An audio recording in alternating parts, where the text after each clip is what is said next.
on GB News. Westminster's full of talk, but out here, it's the real world. Am I allowed to talk then? No, that's it. This is where it matters, real people and real lives. That's what politics is all about. The fact is Trump made a good start. No. Straight answers, no spin, and just a couple of pints. How many fingers have I got up? About 10. So join me for Lee Anderson's Real World every Friday at 7 p.m. only on GB News. The People's Channel, Britain's news channel. From the school run to the home run, watch a new show for all of Britain. So he can say whatever he wants. A straight-talking show where all voices are heard. And, you know, when are we going to stop talking about smashing the gangs and actually do it? With the stories that matter from every part of our country. There's a bit of a crash landing there for your Chancellor. Bold, fearless and standing up for you. That's me, Martin Daubney, 3 p.m. till 6 p.m, weekdays, here only on GB News. The People's Channel, Britain's news channel. Breaking news, live updates, stories that matter. From the heart of the GB newsroom to every corner of Britain, With our team of dedicated journalists across the UK. GB News bulletins are there to deliver the latest news that matters to you. bulletins on GB News, the People's Channel, Britain's news channel. I'm Bev Turner. Thank you for joining us on GB News, the People's Channel, Britain's news channel.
Good morning. The threat of Britain's enemies looms large this morning after a Russian warship opens fire in the Channel.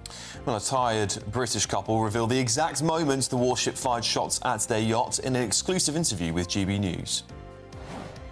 Well, Alan and Jane Kelvey, who I spoke to, said that they didn't see any flares sounded, and they said at no point were they on a collision course. They acted within the regulations.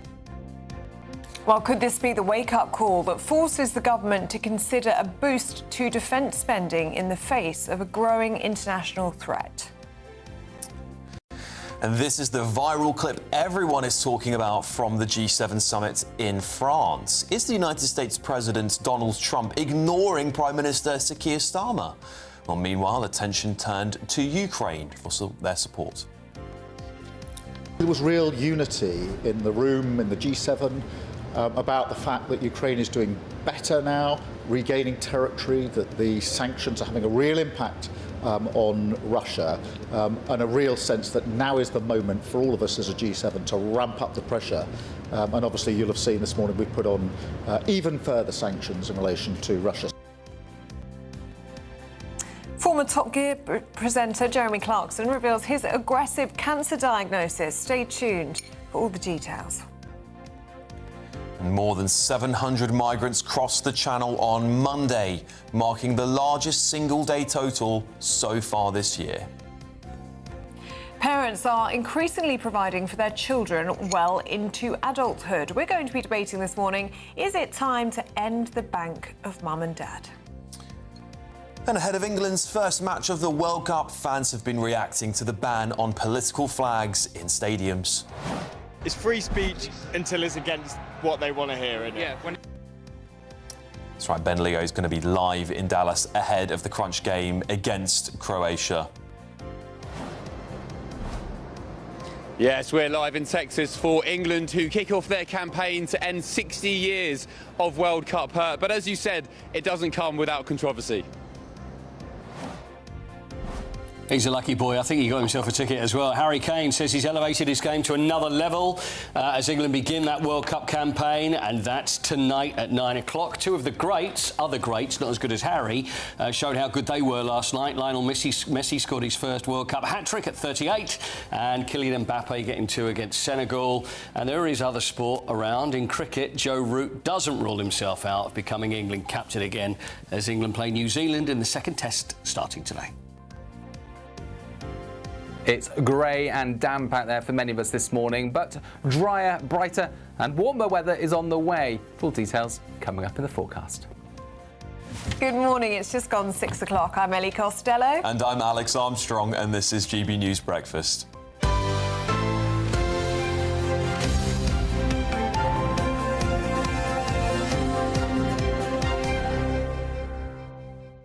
Well, let's get straight into things, shall we, this morning, because a Russian warship has fired warning shots at a yacht owned by a British couple, marking a rise in tensions with Moscow.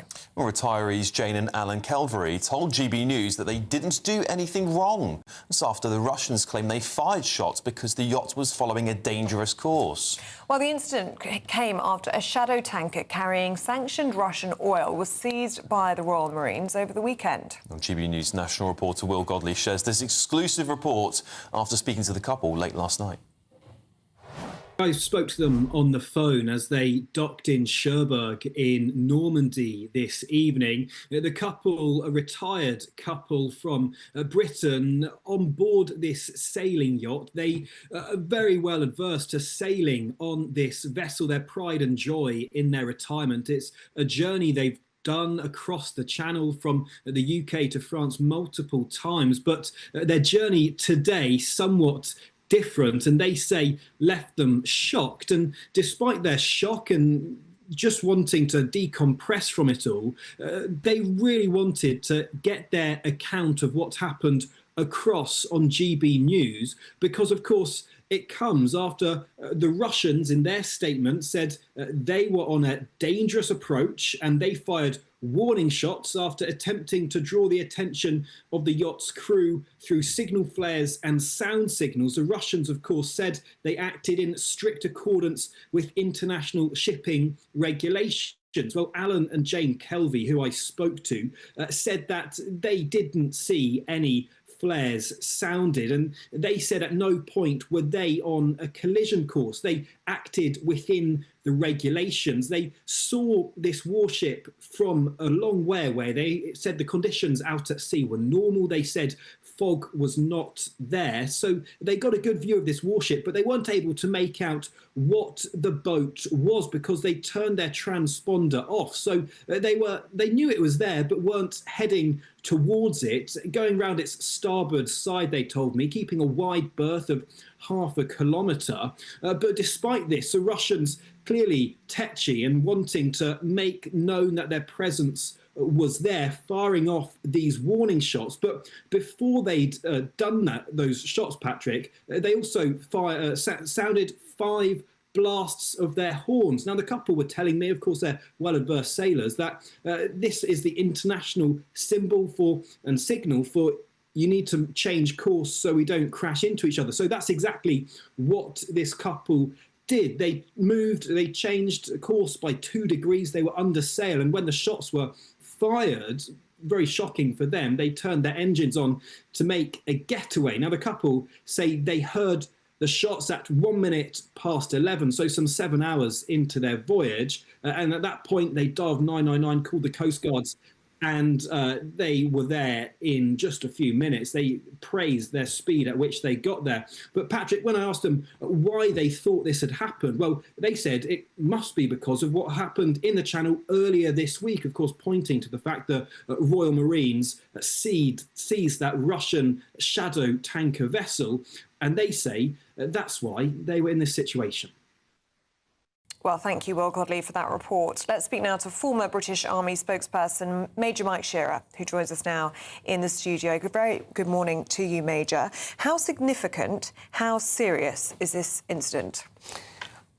I think it is. It warrants probably NATO invoking Article 4 of their treaty.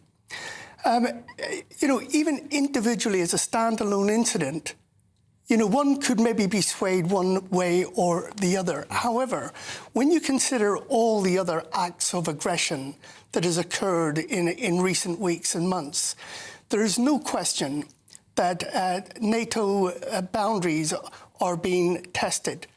Russia continues to press the test to see what we will do. They started that in 2014 when they invaded the Crimea. Shame on the United Kingdom, shame on the United States for not honouring the Budapest Memorandum of 1994, which said that they would offer protection to Ukraine if they got rid of their tactical nuclear weapons. But here we have today, within the last 24 hours, thereabout, a sailing vessel, a recreational sailing vessel, having shots being fired over their bow. There is no need for that. As a recreational sailor, as a qualified yacht master, I know the rules of the road, so to speak, of the sea. And if a vessel is confused of another vessel's movements, you simply sound your ship's horn 5 times. That means make your intentions clear. I don't know what you're up to. That is enough.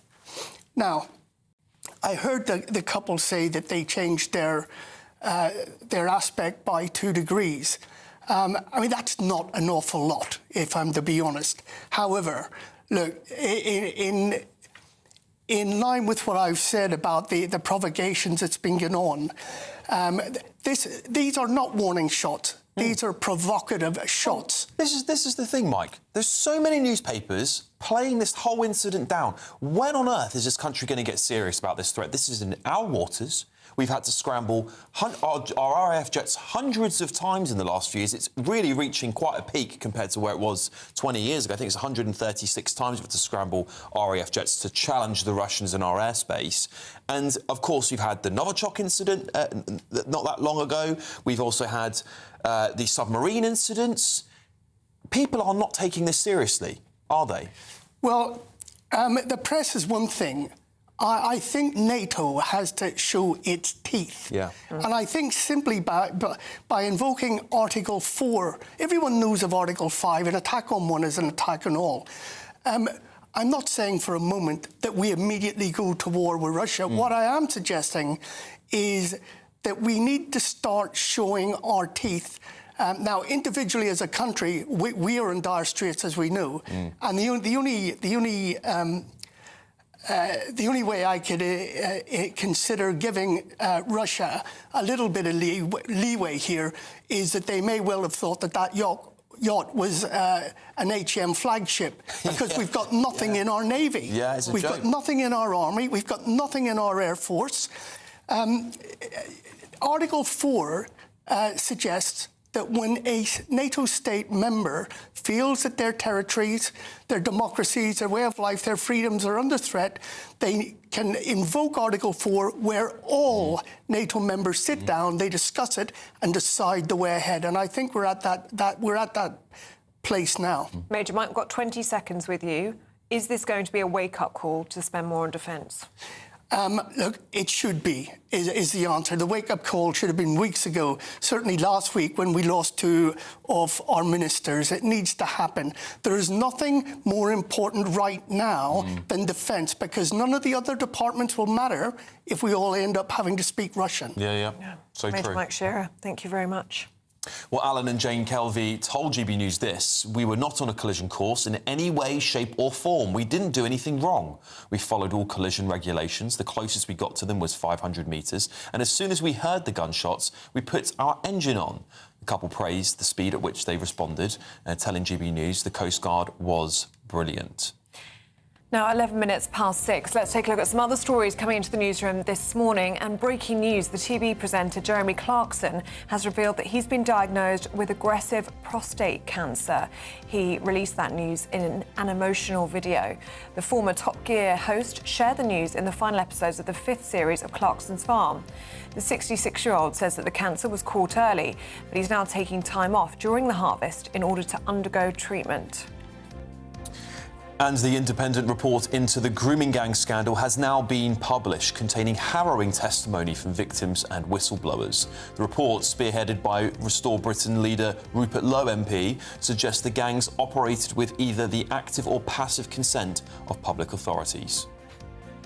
New research has found that parents now expect to support their children financially until they're in their mid-20s. Some say it's the bank of mum and dad, and it should stay open until their children are in their 30s, raising concerns about parents' own retirement plans.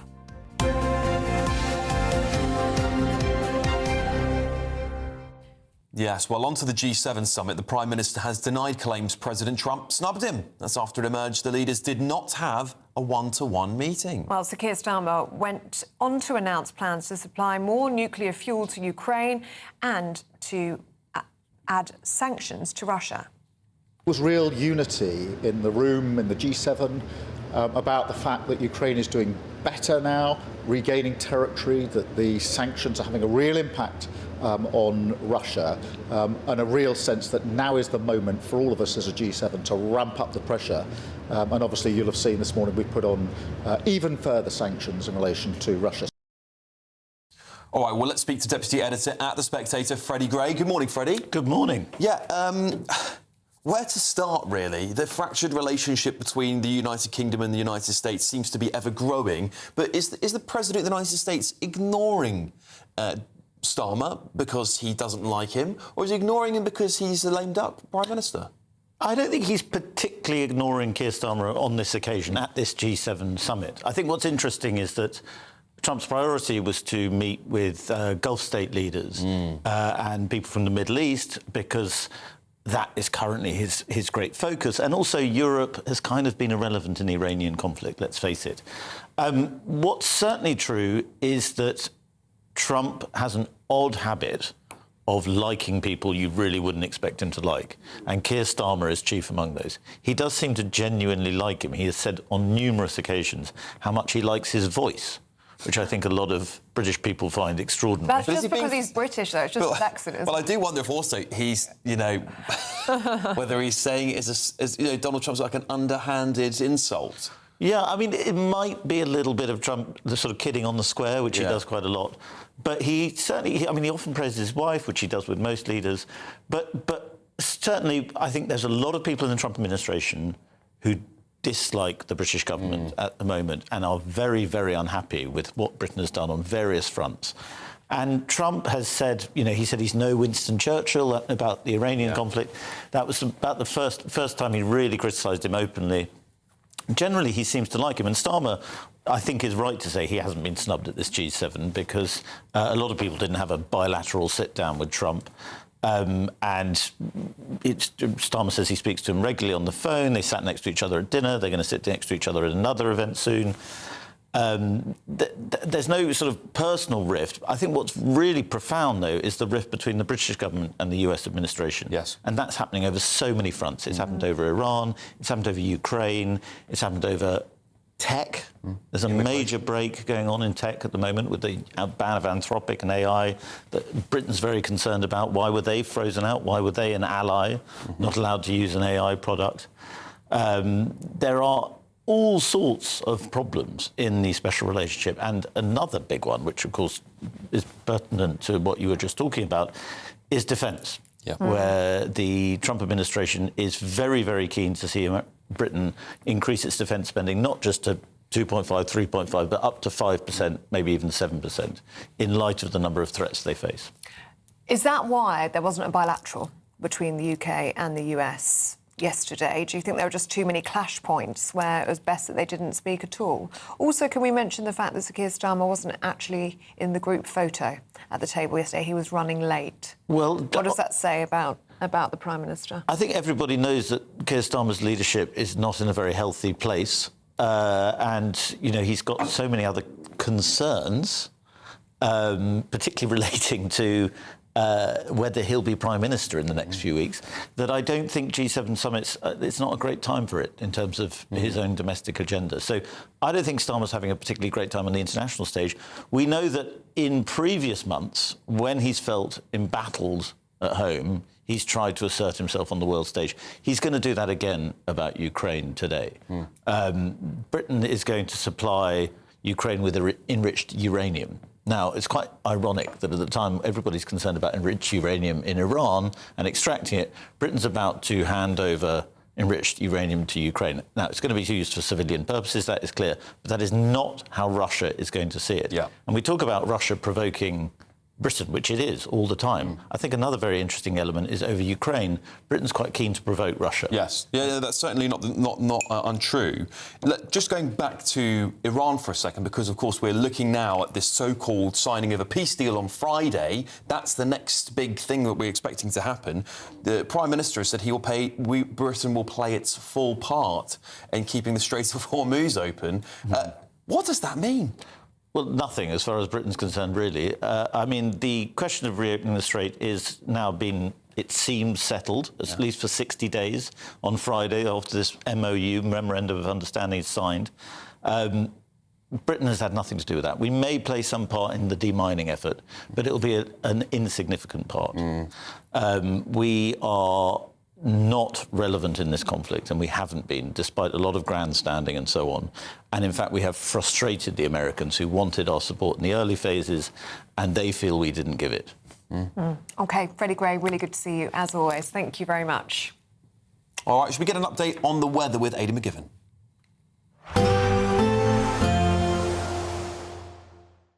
Expect warm spells with the odd rude interruption. Boxed Boilers sponsors the weather on GB News. Hi there, very good morning to you. Welcome to the latest update from the Met Office for GB News. There is warmer and sunnier weather on the way, but for today we're starting the day with a lot of grey. It's damp as well. It will feel muggy through the day. It's certainly been a warm start for many of us, but, well, a fairly dreary one. A lot of low cloud, mist and murk around western hills and coasts. There'll be further outbreaks of rain coming and going, increasingly showery by the afternoon, with some drier and brighter interludes emerging. And as the sun comes out, temperatures will reach the low to mid-20s, all part of a general warming trend as we go through the rest of the week. But actually, the end of the day doesn't look half bad. There will be some clear skies across Scotland. Plenty of showers, but in between the showers, especially in the east and through the central belt, some decent sunshine. Northern Ireland, likewise, a mix of sunny spells and showers, the showers easing a little as we go through the evening. Northern England, parts of Wales, after that damp and grey start, actually, the best of the sunshine comes along late in the day. Likewise for the southeast of England, still some rain here and there across central parts, but even that fizzles away overnight. And then overnight it's dry for many at first, but another batch of wet weather moves into Ireland, reaches Northern Ireland by dawn, parts of southwestern Scotland, North Wales and northern Scotland. It's another warm night. Temperatures in the south 17 or 18 Celsius, low teens further north. Some brightness around first thing Thursday, especially across the Midlands, eastern England as well. Towards the northwest, it's increasingly wet. Some heavy and persistent rain into Northern Ireland, much of Scotland, Northern England and North Wales. A real northwest-south-east split developing by the afternoon. Plenty of sunshine towards the southeast, temperatures reaching 28 Celsius.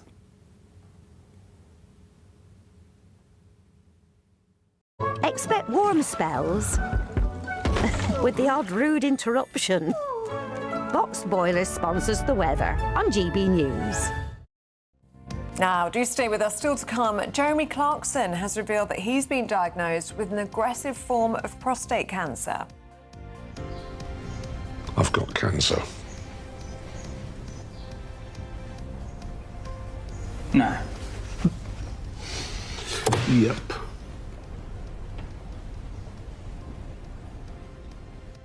We'll, of course, bring you more on that really huge story, won't we? We will in the next few moments or so. But next, Ben Leo is in Dallas ahead of England's first World Cup game. Yes, it's game day here in Texas. England bidding to end 60 years of World Cup hurt. 15,000 fans descending on Texas for the big game this evening. But it doesn't come without controversy, this time involving flags and Keir Starmer. Any guesses? All the details after the break.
Bold. They are under no illusion. Ray. Are you a human trafficker? Boundless. I've had enough of the nonsense, and I'm not afraid to say it.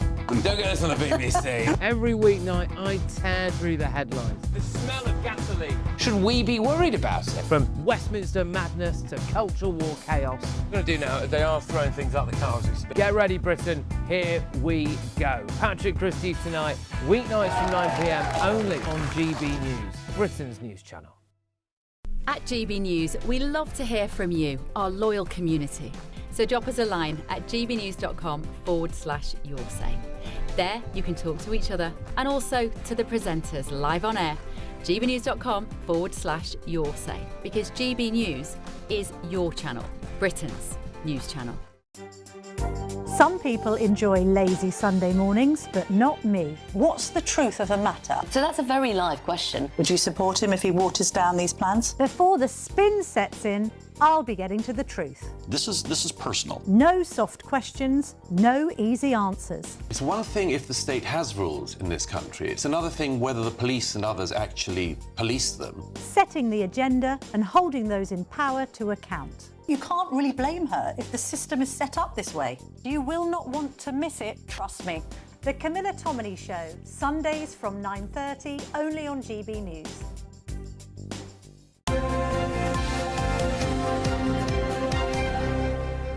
Welcome back to Breakfast, 25 minutes past 6. And breaking news this morning, the TV presenter Jeremy Clarkson has revealed that he's been diagnosed with aggressive prostate cancer in an emotional video. I've got cancer. No. Yep.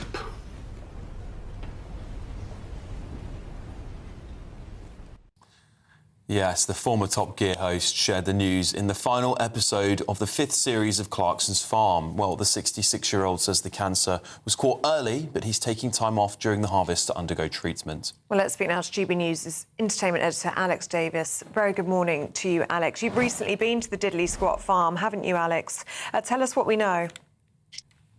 Yeah, I went to a farming event called Cereals, which was hosted at Diddley Squat for the first time this year, and Jeremy Clarkson was there milling around, speaking to farmers.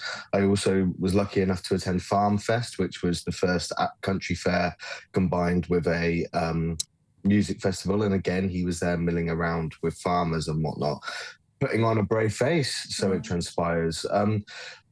The thing with this new series of Clarkson's Farm is Amazon tends to release preview screeners to the media and journalists for everybody to review what's happening with the series and tease what's to come. And with these final episodes, they didn't.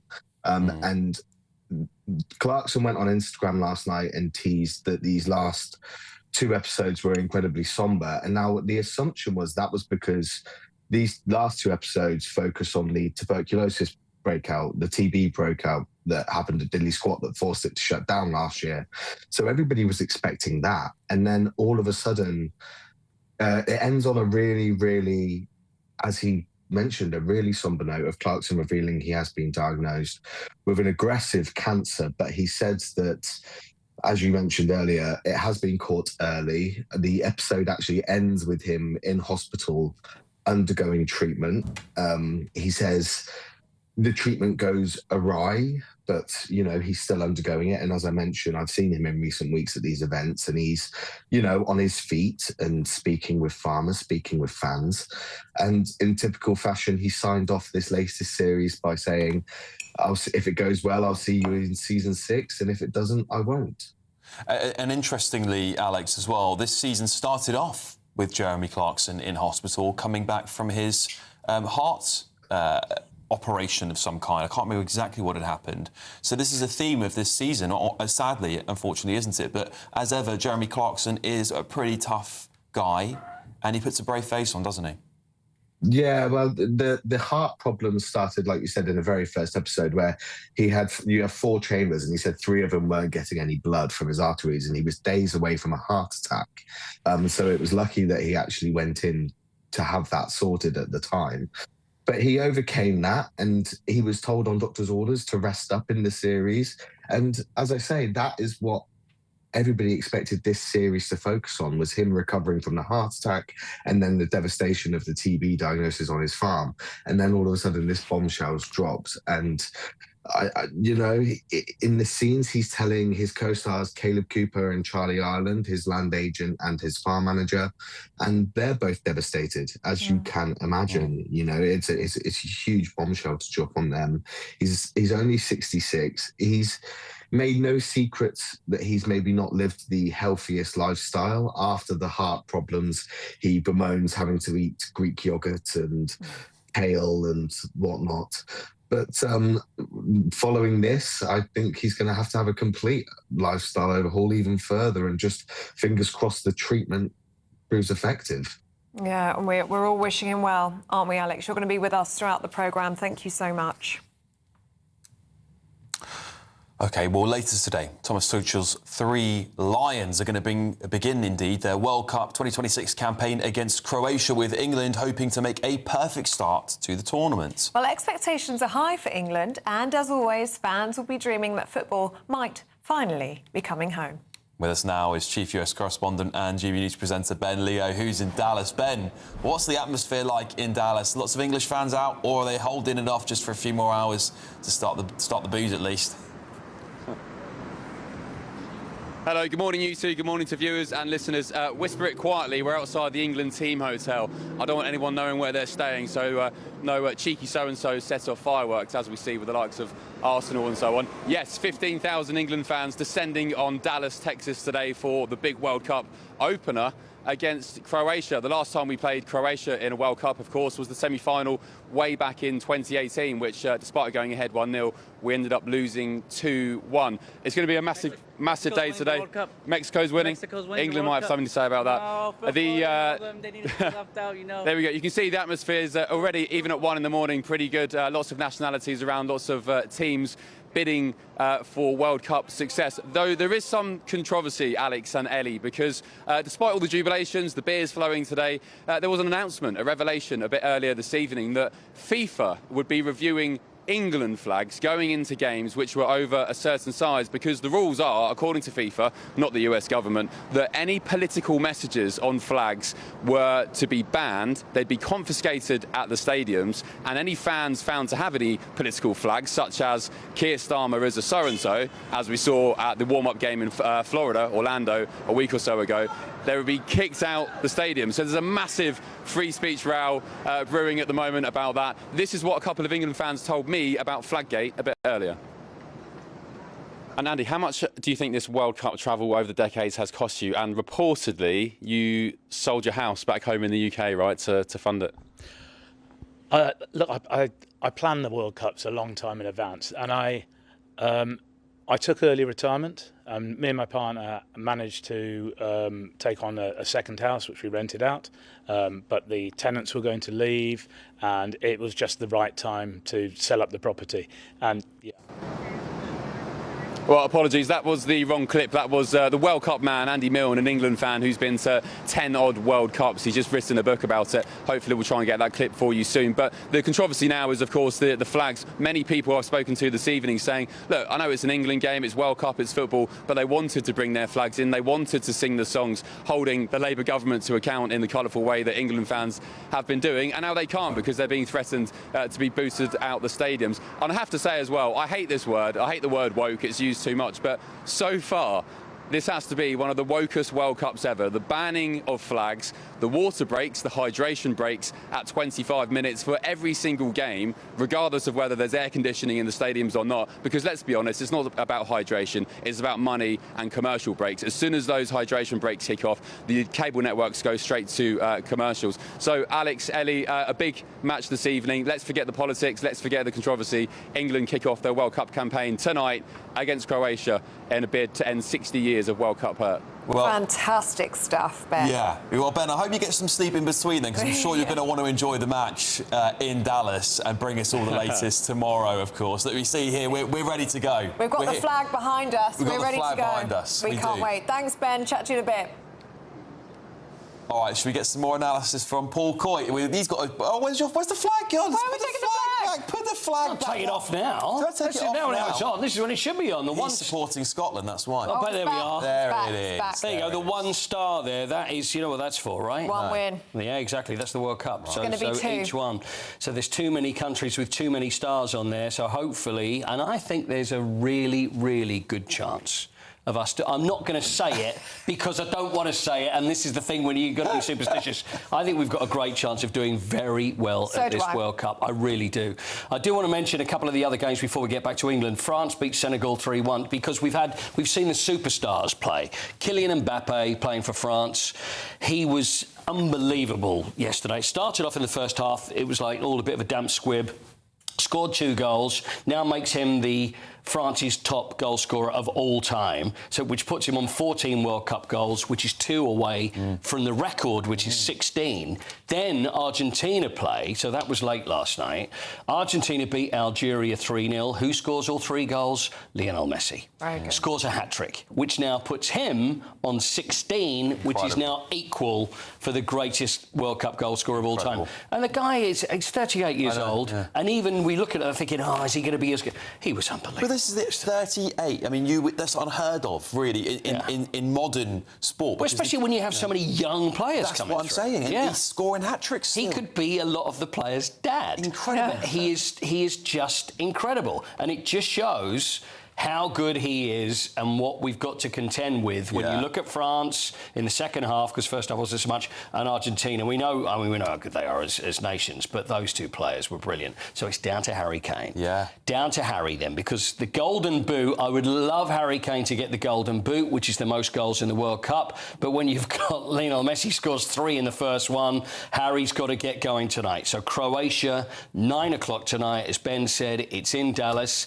I imagine most of the flags will be people celebrating and enjoying and getting behind. Well, let's hope England. So. Yeah. That's what it's all about for me. The focus has got to be on the team. That's what it's all about. Yeah. It's not about anything else. It's about the football, and it's getting behind the team. Absolutely. And supporting, and that's what it is. So we can hear from Harry Kane. I think we're going to do that a little bit later. And also, I'm very excited because the man that played more games for England than anybody else, Peter Shilton's going to be with us, and it wouldn't be right without the great Harry Redknapp. Yes. The greatest manager England never had. He's going to be with us a bit later. We've got a star-studded show. We certainly do.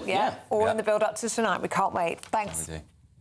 We should just say, we've just been made aware, haven't we, that there was some bad language from passers-by as Ben Leo was giving us that report from Dallas. So we do apologise if you overheard that bad language on the streets of Dallas. Indeed. Now, look, if you are travelling to work or school, here's your traffic and travel update. Good morning, this is the latest AI travel news from gbnews.com.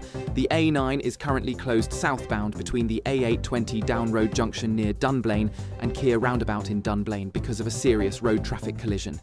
Meanwhile, Warwickshire's A5 southbound is experiencing around 10 minutes of congestion between junctions with the A51 and the M42. Normal traffic conditions are expected shortly after 6 this morning. And on the trains, London Overground services are suspended between Clapham Junction and Willesden Junction. Southern trains are not running between Clapham Junction and Watford Junction, with additional disruption between Havant and Portsmouth Harbour. For more travel news, go to gbnews.com.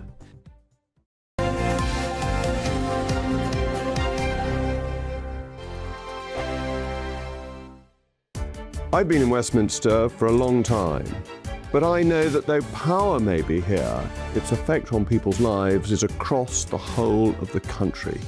We may be where rules are made, but it's where they're implemented that matters. Join me, Jacob Rees-Mogg, for forthright and frank discussion on where Britain has come from, where it's going, and where it will end up. That's State of the Nation, Monday to Thursday, 8 to 9 o'clock. Vox Populi, Vox Dei. Hi, I'm Michelle Dewberry, and my show is your opportunity to cut through all the noise and dive in headfirst to some robust debates. Ideas clash. Situation, no, isn't it? No, Because the failure is you're deliberately avoiding my point. Nothing's held back, And if you think this is the end of it, wait for more. and we do not shy away from the difficult stuff. Sometimes I want to shake people and say, if only you understood. So join me on Jubes & Co. weeknights at 6 p.m, only on GB News, Britain's news channel. Welcome to Free Speech Nation with me, Josh Howard. This is the show where each week we see what's happening in the world of culture, current affairs and politics. First we'll say, welcome to the UK. And we're not afraid to use our free speech so that you can use yours. It's not controversial in the slightest to anyone who hasn't lost their mind. Free Speech Nation, Sunday nights at 7 p.m, only on GB News, the People's Channel, Britain's news channel. As soon as it hits 11 and the headlines come in, Late Edition brings you the breaking news from all the front pages. because the news is going to happen. So get a head start today. Patrick Christie's tonight, Late Edition. Alex Armstrong tonight, Late Edition. From 11 o'clock every night. Only on GB News, the People's Channel, Britain's news channel. From the school run to the home run, watch a new show for all of Britain. So he can say whatever he wants. A straight talking show where all voices are heard. And, when are we going to stop talking about smashing the gangs and actually do it? With the stories that matter from every part of our country. There's a bit of a crash landing there for your Chancellor. Bold, fearless and standing up for you. That's me, Martin Daubney, 3 p.m. till 6 p.m, weekdays, here only on GB News. The People's Channel, Britain's news channel. Do you trust what you're being told? Good, because neither do I. Those are just facts. I'm Alex Armstrong, and on my show, we'll expose the spin. Well, I want to answer that because you didn't let me last time, because you always speak over me. The broken promises. To deny that is denying the truth. And the hypocrisy. Stop. You think we can allow? Politics, policy, parliament. Nothing is off limits. No sugarcoating, no fear of offence, just the truth laid bare. Tune in every Saturday and Sunday at 9 p.m. for Alex Armstrong Tonight, only on GB News, Britain's news channel.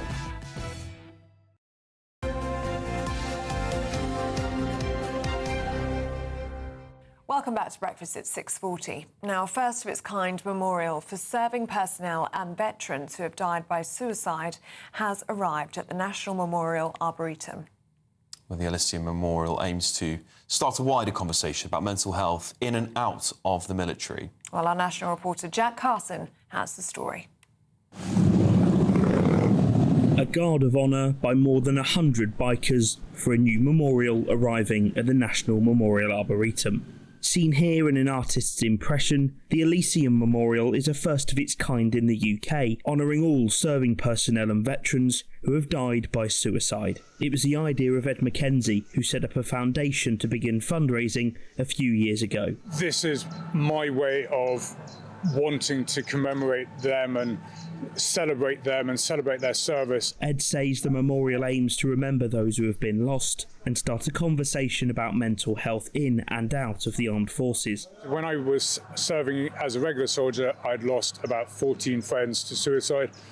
And then after I left, I think we're up to about 22. I just want there to be a place for them and for their families and their colleagues to go and, reflect and talk stories to each other. Everyone talks about mental health. Everyone talks about PTSD. Everyone anywhere in the country knows of a veteran that has committed suicide. However, no one talks about suicide itself. So we need to start talking about that, getting out the shadows, addressing that, and working forward to help prevent suicide from happening in the first place. It's been crafted in Leyburn in the Yorkshire Dales by stonemasons A.D. Calvert. Co-owner Alison Calvert describes what it's meant to create the commemoration. It's something that's meant a lot to so many people, the families, the friends, the communities of the veterans. Our team have taken such care and detailing with the project. It's going to be treasured by everyone, and obviously our staff are just so proud to have been involved with it.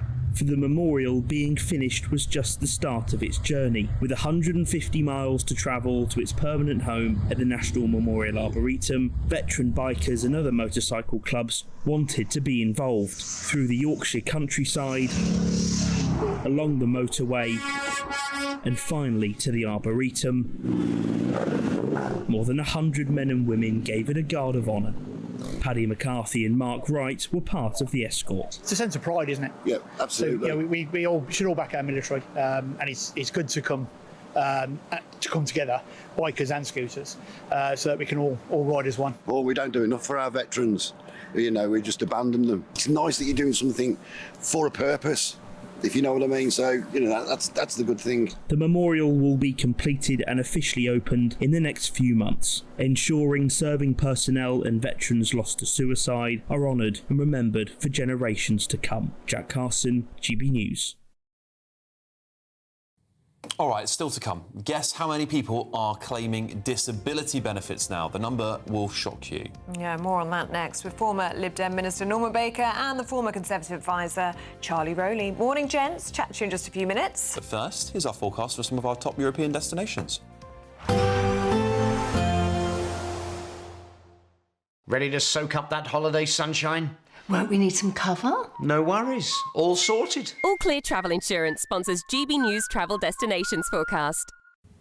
A lot of heat developing across Europe at the moment, and over the next few days it will be increasingly extreme for parts of France, Italy as well as Spain as far as temperatures are concerned. Less hot for Greece. Low 30s here with some showers, 1 or 2 showers across Italy, but you can see there the temperatures in Rome, 36 Celsius. Inland for Spain and France by the weekend, we'll see high 30s or even low 40s in places, 10 degrees above average for the time of year. All Clear Travel Insurance sponsors GB News Travel Destinations Forecast. I'm Michael Costello. This is GB News, Britain's news channel. This is GB News, Britain's news channel. As we know, in a democracy, you're free to choose how you want to celebrate. And this is right on brand for Donald Trump. He loves to be a big spectacle with any celebration he does. He wants it to be big. He wants it to grab headlines. And clearly right now he wants to show strength. So it's a tactical decision as well. As we know, there's a very unpopular war going on with Iran. And he's hoping to announce a deal tonight, which would be the greatest birthday gift he could get, because we do need a deal. But it's only Donald Trump who would choose to do this. A lot of the people who follow UFC voted for him, and he's being tactical ahead of midterm elections, trying to show strength. GB News, the People's Channel. Nana Queer, weekends from 3 p.m. 5 years ago, from today, I got to meet my absolute hero, Nigel Farage, and rub shoulders with Dan Wootton and Andrew Neil, the latter being particularly grumpy. He was less than impressed as well when the sound failed during his first broadcast. The lighting was dreadful. I looked mouldy, and at one point I was practically invisible during a breakfast show because of a black backdrop behind me. I was little more than eyes and teeth. We faced obstacle after obstacle, including Stop Funding Hate, an activist group that set about trying to destroy us before we'd even broadcast a single second. advertisers were frightened off and hostility towards the channel was actively encouraged, which was deeply ironic. But still, we persisted. If anything, it made us more creative and more resilient. GB News, the People's Channel. Sunday with Michael Portillo from 11, only on GB News. Ian McKellen is helping relaunch the Yard Theatre up in Hackney, which reopens this summer, with a new purpose-built 200 capacity auditorium. Tiny, but he'll be doing a brand new version of King Lear. Up in Scotland, Alan Cumming has taken over the Pitlochry Festival. And I just want people to know that all these small theatres, number one, it's not such a big risk. Ticket prices are £30, £35, £40, top price. And you can find less than that. So you can take a risk, but you'll go along and you'll experience something. You'll be part of something. And I am a huge fan of what we get in the West End. It's world class, but it is a lot of money. And it's sometimes just a little bit predictable or complacent or safe, I would say. Not always, but sometimes. GB News, the People's Channel.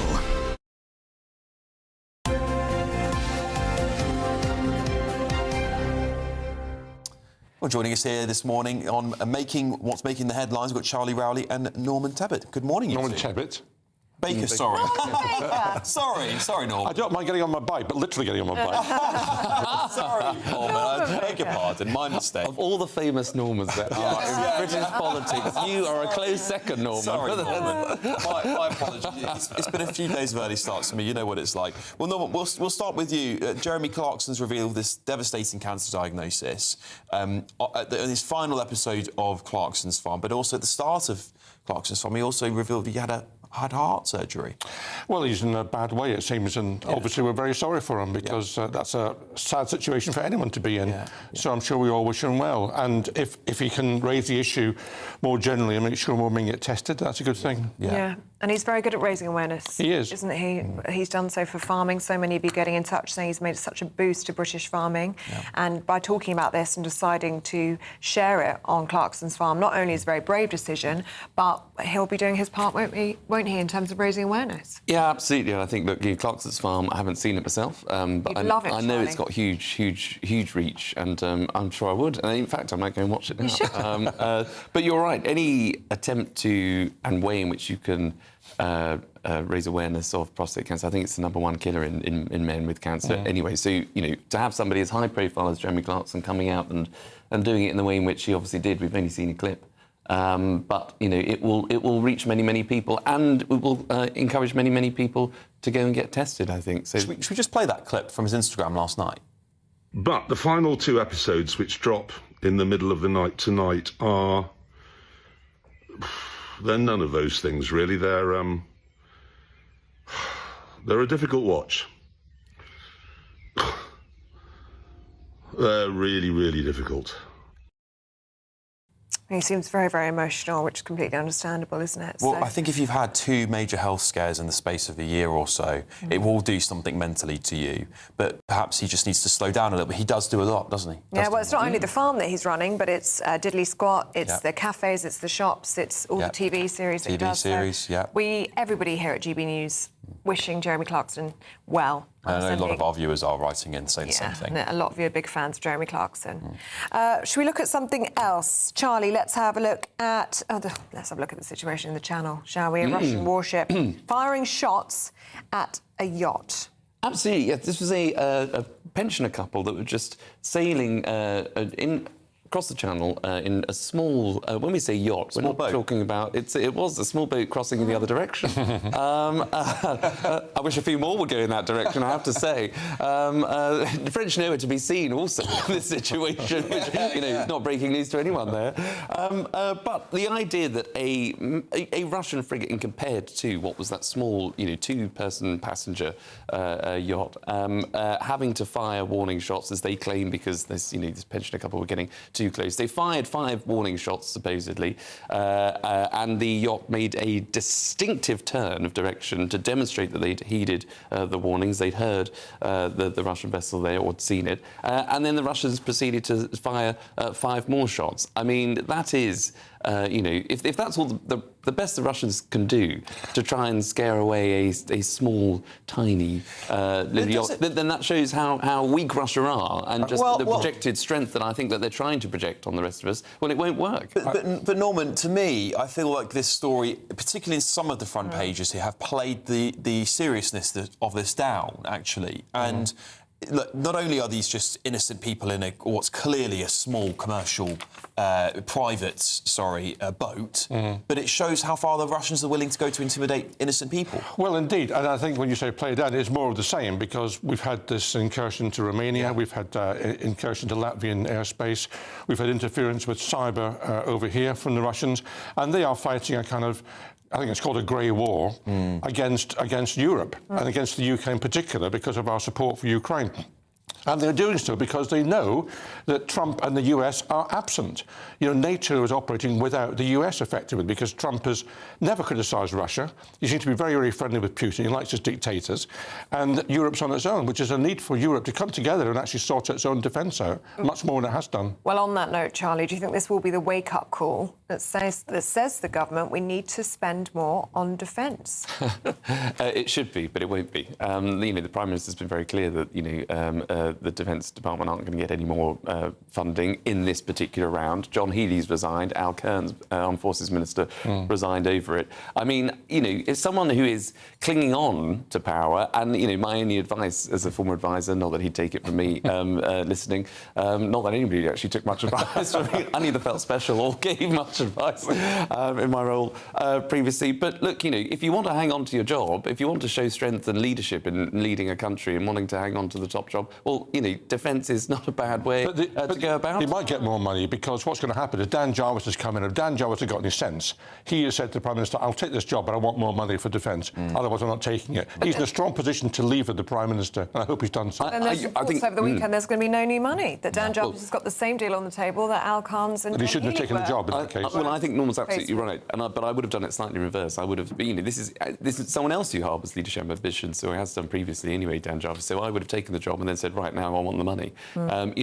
John Healey was absolutely right in his resignation statement. The Russians don't sing to the tune of a Treasury timetable. It just beggars belief, though, doesn't it? Because we've known how bad the Russian threat is becoming to Britain. We've seen incursions in nuclear submarines. We've seen a rapid increase in RAF jets being scrambled, and yet we haven't taken this seriously for years. And still, the defence budget is under question. Yeah, it is, and it's not going up fast enough. There are ways of perhaps dealing with it that we haven't dealt with.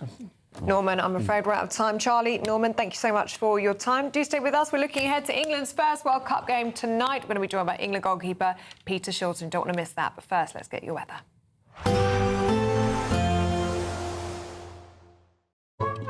Today's outlook: cool, calm and completely horizontal. Boxed Aircon sponsors the weather on GB News. Hi there, very good morning to you. Welcome to the latest update from the Met Office for GB News. There is warmer and sunnier weather on the way, but for today we're starting the day with a lot of grey. It's damp as well. It will feel muggy through the day. It's certainly been a warm start for many of us, but, well, a fairly dreary one. A lot of low cloud, mist and murk around western hills and coasts. There'll be further outbreaks of rain coming and going, increasingly showery by the afternoon, with some drier and brighter interludes emerging, and as the sun comes out, temperatures will reach the low to mid-20s, all part of a general warming trend as we go through the rest of the week. But actually, the end of the day doesn't look half bad. There will be some clear skies across Scotland. Plenty of showers, but in between the showers, especially in the east and through the central belt, some decent sunshine. Northern Ireland, likewise, a mix of sunny spells and showers, the showers easing a little as we go through the evening. Northern England, parts of Wales, after that damp and grey start, actually, the best of the sunshine comes along late in the day. Likewise for the southeast of England, still some rain here and there across central parts, but even that fizzles away overnight. And then overnight it's dry for many at first, but another batch of wet weather moves into Ireland, reaches Northern Ireland by dawn, parts of southwestern Scotland, North Wales and northern Scotland. It's another warm night. Temperatures in the south 17 or 18 Celsius, low teens further north.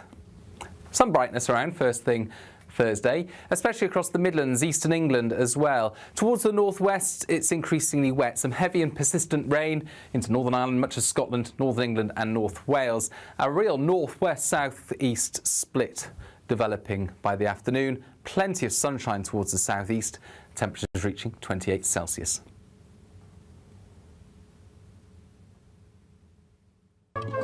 Today's outlook: cool, calm and completely horizontal. Boxed Aircon sponsors the weather on GB News.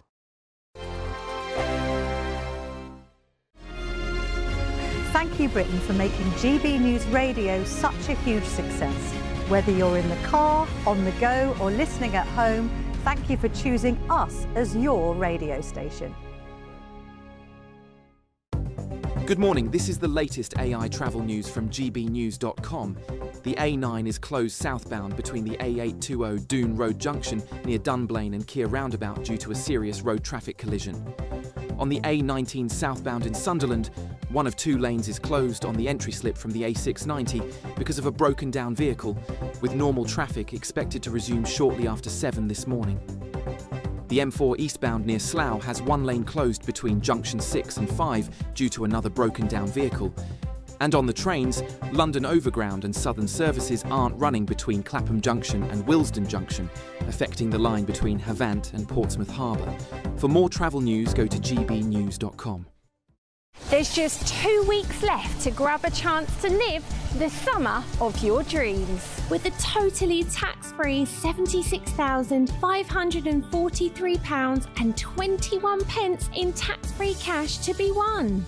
Someone really has to win it, and it could be you. For a chance to win, text cash to 63225. One entry costs £2.50 plus one standard network rate message. Or text bonus to 63225. 5 entries cost £5 plus one standard network rate message. Go to gbnews.com/win. Entries start at £2.50. Call 0903 686 3232. Calls cost £2.50 plus your network access charge. Or post your name and number to GB21 PO Box 8690 Derby DE1 9TT. UK only. Entrance must be 18 or over. Lines close at 4 p.m. on the 26th of June. This is a network giveaway. Entries will be pooled. Please check the closing time if listening or watching on demand. Good luck.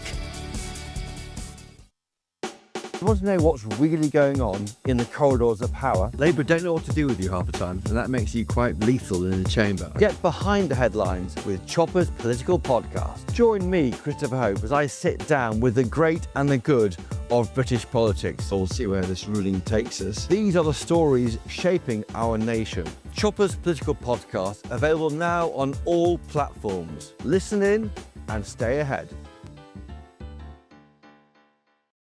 Westminster's full of talk, but out here, it's the real world.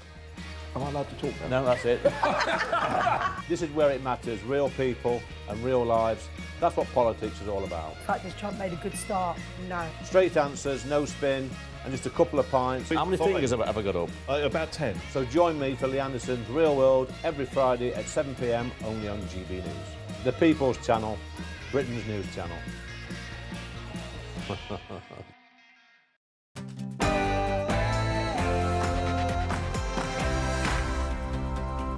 Good morning. The threat of Britain's enemies looms large this morning after a Russian warship opens fire in the Channel. Yes, a retired British couple reveal the exact moment the warship fired shots at their yacht in an exclusive interview with GB News. Well, Alan and Jane Kelvey, who I spoke to, said that they didn't see any flares sounded, and they said at no point were they on a collision course. They acted within the regulations. Could this be the wake-up call that forces the government to consider a boost to defence spending in the face of a growing international threat? Well, it's a moment Alan and Jane Kelvey certainly told me they found scary, but what happens next? I'll be having their full interview with GB News throughout the morning. And former Top Gear presenter Jeremy Clarkson reveals his aggressive prostate cancer diagnosis. I've got cancer. No. Yep.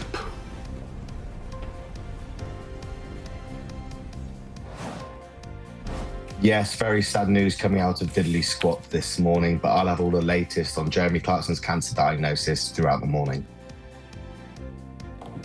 Elsewhere today, this is the viral clip that everyone is talking about from the G7 summit in France. Is President Trump snubbing the Prime Minister, Sir Keir Starmer? Well, meanwhile, attention turned to support for Ukraine. There was real unity in the room, in the G7, about the fact that Ukraine is doing better now, regaining territory, that the sanctions are having a real impact on Russia, and a real sense that now is the moment for all of us as a G7 to ramp up the pressure. And obviously you'll have seen this morning we've put on even further sanctions in relation to Russia. Well, make sure you keep watching, because later on in the show we're going to have an exclusive interview with the Prime Minister. Also, more than 700 migrants crossed the Channel on Monday, making it the largest single-day total so far this year. And ahead of England's first match of the World Cup, fans have been reacting to the potential ban on flags in stadiums. It's free speech until it's against what they want to hear, isn't it? Yeah. And in sport, well, Harry Kane says he's elevated his game to another level as England begin that World Cup campaign. It's 9 o'clock tonight against Croatia. Two of the greats showed how great they really are, with Lionel Messi scoring his first World Cup hat-trick at 38 and Kylian Mbappe again 2 against Senegal last night. And in cricket, there is other sport going on. Joe Root doesn't rule himself out of becoming England captain again as England play New Zealand in the second test, which starts this morning. It's grey and damp out there for many of us this morning, but drier, brighter and warmer weather is on the way. Full details coming up in the forecast. Good morning, it's just gone 7 o'clock. I'm Ellie Costello. And I'm Alex Armstrong, and this is GB News Breakfast.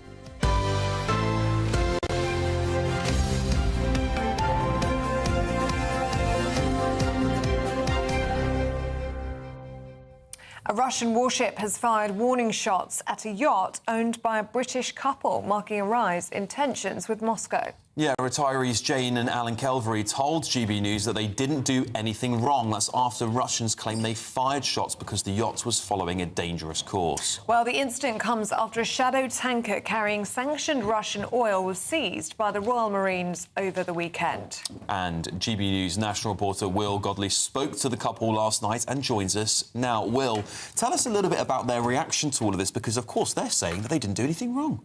No, that's exactly how they feel.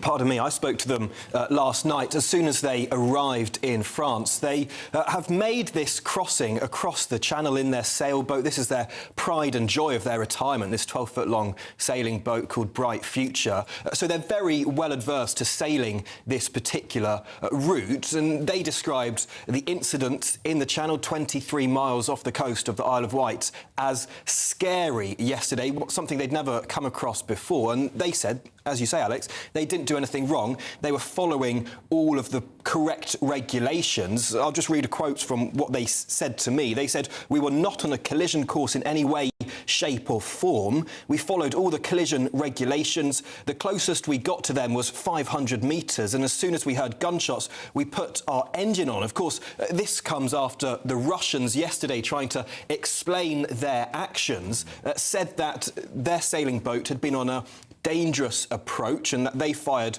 warning shots after attempting to draw their attention and prevent them from crashing into them. They also said they fired flares and did sound signals because they said they acted in strict accordance with maritime regulations. Well, the couple said they didn't see any flares, and they did hear 5 big, long, loud blasts of the horn. But when they heard that, that's, of course, they said the international symbol, "You're going to crash into us, move course." And that's exactly what they did. They didn't have their engine on. They were under wind power, they say. So they have right of way out at sea, and they moved their course 2 degrees. They were never going to crash into them. They said conditions were normal. They could see them from a long way away. And so they moved 2 degrees and they left a wide berth of 500 metres. Even so, they said the Russians still fired these 4 to 5 warning shots that they said were very, very very scary. They said that happened at 11:01, and they couldn't see what this ship was because they said the transponder wasn't turned on, and that's why they didn't realise it was a warship.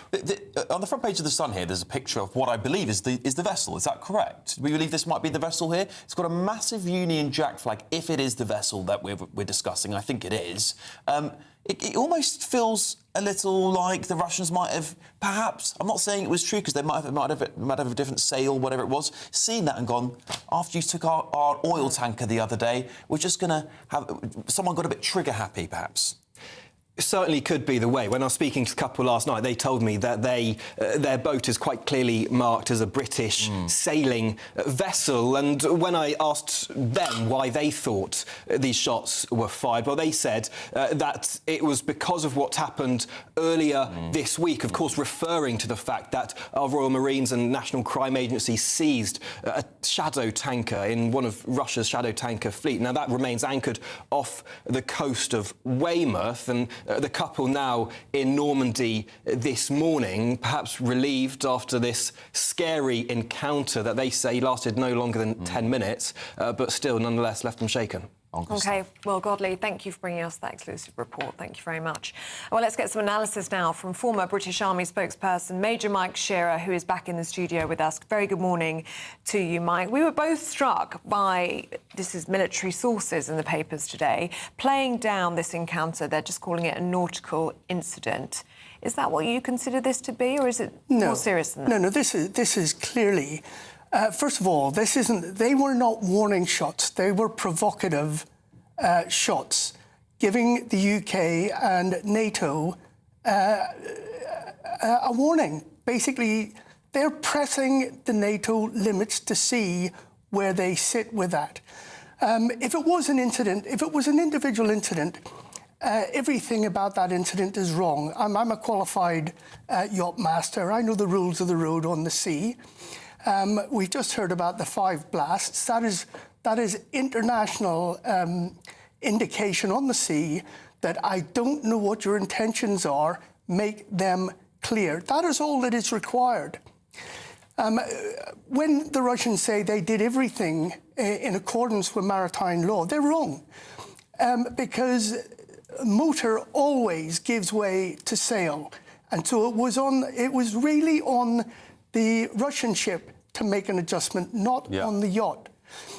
Look, this has been going on for too long now. The Russians have been pressing the test for far too long.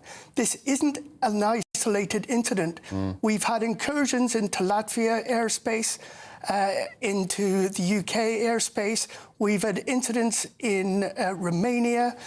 They've tried to burn the Prime Minister's house down. We've had killings in Salisbury. I'm afraid now is the time for NATO to invoke Article 4, which is basically a conference get-together to find out what they're going to do about this very aggressive, hostile state of Russia, and they need to do that quite quickly. Major Mike, lots of people writing and going, this is a non-story. This is you guys are hyping something that doesn't exist. My objection to that sentiment is that we have time and time again seen these incursions. I think it was 139 times RAF jets were scrambled to challenge the Russians in our airspace. We saw the nuclear submarines recently around our isles, and now we've seen this belligerent act of aggression, which is completely unnecessary on a vessel their size versus a vessel this size. It seems to me that they're getting very confident with Britain. Why do you think they feel so confident against us? Well, because we have no defences. NATO Europe is waking up. They're beginning to get their act together. If you look at what we spend on defence, everyone shouts at 2.3%, around about £62 billion a year. But when you actually strip away the MI5 cost, the MI6 cost, the GCHQ cost, the contribution to veterans' pensions, and, of course, our nuclear assets, which used to have its own separate central government budget until George changed that some years ago. you're left with about 1.5% of GDP to service the defence of this country. That's the Army, the Navy, the Air Force. I mean, it's simply not enough. We need to get serious. The Prime Minister needs to waken up. He needs to stop being a zombie Prime Minister and start being more active. OK, Major Mike Shearer, thank you so much for your analysis this morning. Really good to see you. Yes, Alan and Jane Kelvey told GB News we were not on a collision course in any way, shape or form. We didn't do anything wrong. We followed all the collision regulations. The closest we got to them was 500 metres. And as soon as we heard the gunshots, we put our engine on. Now, 11 minutes past 7, just want to bring you this breaking news we've had in the past few minutes. The rate of consumer price index inflation remained unchanged at 2.8% in May. This has been revealed by the Office for National Statistics. On a monthly basis, the consumer prices index rose by 0.2% in May 2026, the same rate as in May 2025. So we're going to be speaking to the Lib Dems, the Conservatives and the government with some reaction to this later on in the programme. Yeah. And of course, as you have been watching the programme, but of course, more breaking news, TV presenter Jeremy Clarkson has been revealed he's been diagnosed with aggressive prostate cancer in an emotional video. I've got cancer. No. Yep.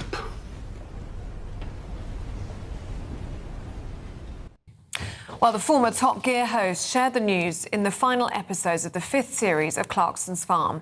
The 66-year-old says the cancer was caught early, but he's taking time off during the harvest to undergo treatment. GB News entertainment editor Alex Davies joins us live. Alex, of course, you were recently at Diddley Squat Farm, weren't you? And, well, I guess the reaction today, Alex, is, particularly from your, say, viewers, has been one of despair for Jeremy Clarkson, of course, but also one to wish him the best in his recovery.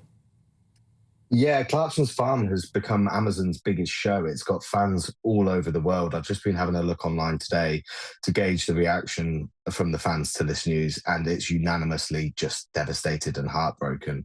He breaks the news in typical Clarkson fashion in Clarkson's Farm. He's actually discussing about when they're going to do the harvest, and he seems more annoyed that his cancer operation is going to stop him from carrying out the harvest, whereas his co-stars Caleb and Charlie are understandably devastated when he tells them he's got cancer.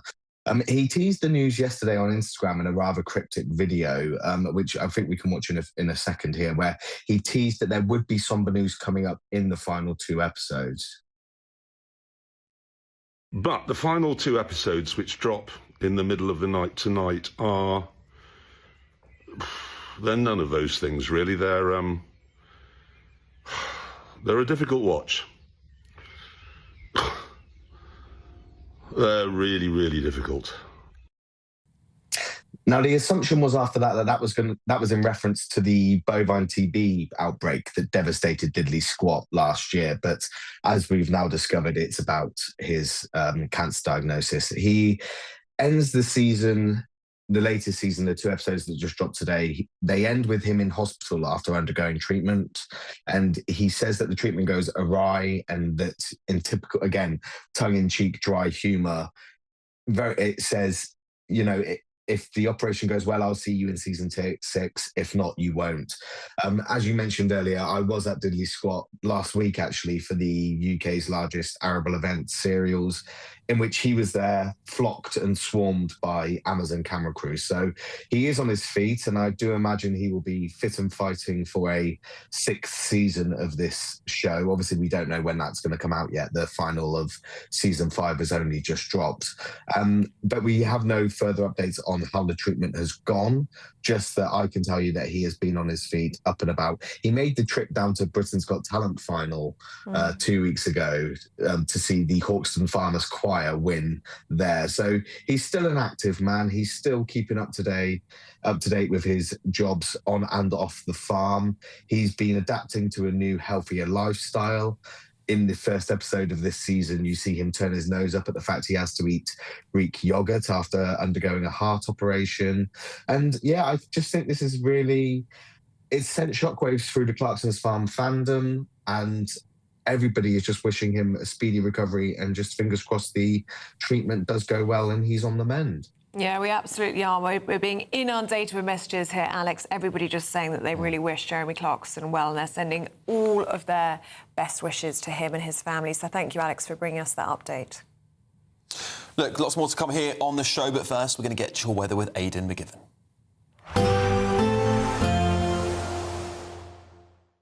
Expect warm spells with the odd rude interruption.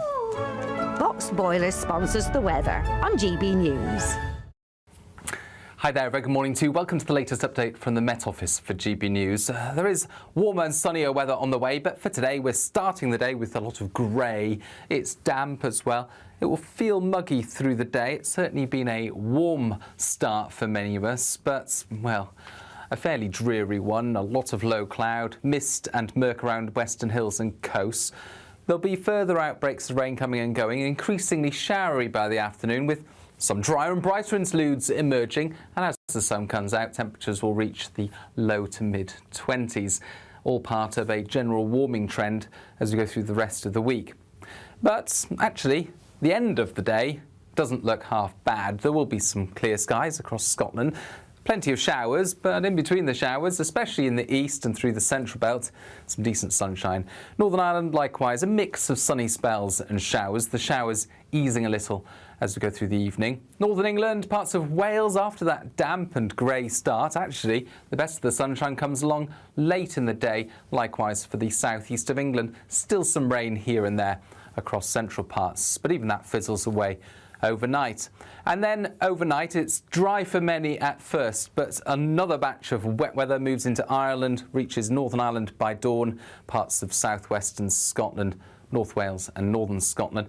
It's another warm night. Temperatures in the south 17 or 18 Celsius, low teens further north. Some brightness around first thing Thursday, especially across the Midlands, eastern England as well. Towards the northwest, it's increasingly wet. Some heavy and persistent rain into Northern Ireland, much of Scotland, Northern England and North Wales. A real northwest-south-east split developing by the afternoon. Plenty of sunshine towards the southeast. Temperatures reaching 28 Celsius.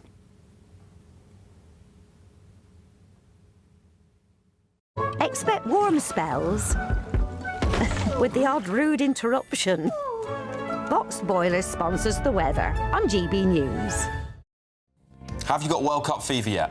Well, we know there is World Cup fever in Dallas, where Ben Leo is, live ahead of our crunch game against Croatia.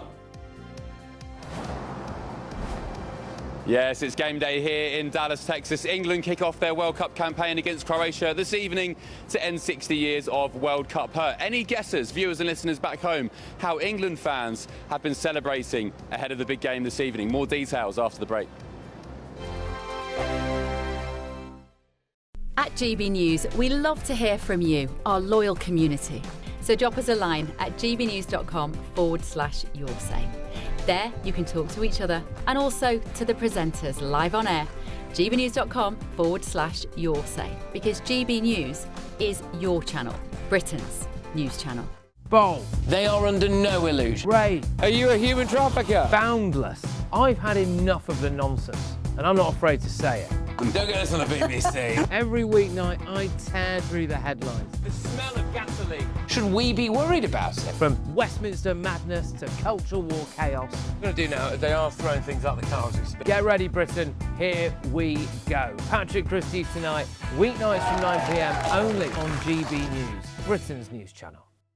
Britain deserves a newsroom that puts the facts and your voice first. Well, and that's what you get on GB News. Lively debates, lively conversation. And we're not afraid to hold power to account. And each other. So join me, Andrew Pierce. And me, Miriam Gates, for Britain's Newsroom, weekdays from 9:30 on GB News. Do you trust what you're being told? Good, because neither do I. Those are just facts. I'm Alex Armstrong, and on my show, we'll expose the spin. Well, I want to answer that, because you didn't let me last time, because you always speak over me. The broken promises. To deny that is denying the truth. And the hypocrisy. Allow. Stop. You think we can allow? Politics, policy, parliament. Nothing is off limits. No sugarcoating, no fear of offence, just the truth. laid bare. Tune in every Saturday and Sunday at 9 p.m. for Alex Armstrong Tonight, only on GB News, Britain's news channel.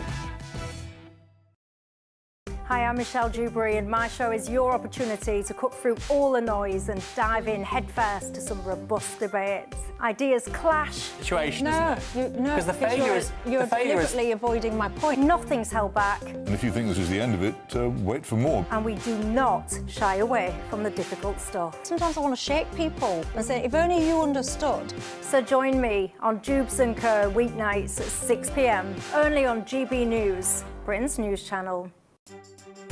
Some people enjoy lazy Sunday mornings, but not me. What's the truth of the matter? So that's a very live question. Would you support him if he waters down these plans? Before the spin sets in, I'll be getting to the truth. This is personal. No soft questions, no easy answers. It's one thing if the state has rules in this country. It's another thing whether the police and others actually police them. Setting the agenda and holding those in power to account. You can't really blame her if the system is set up this way. You will not want to miss it, trust me.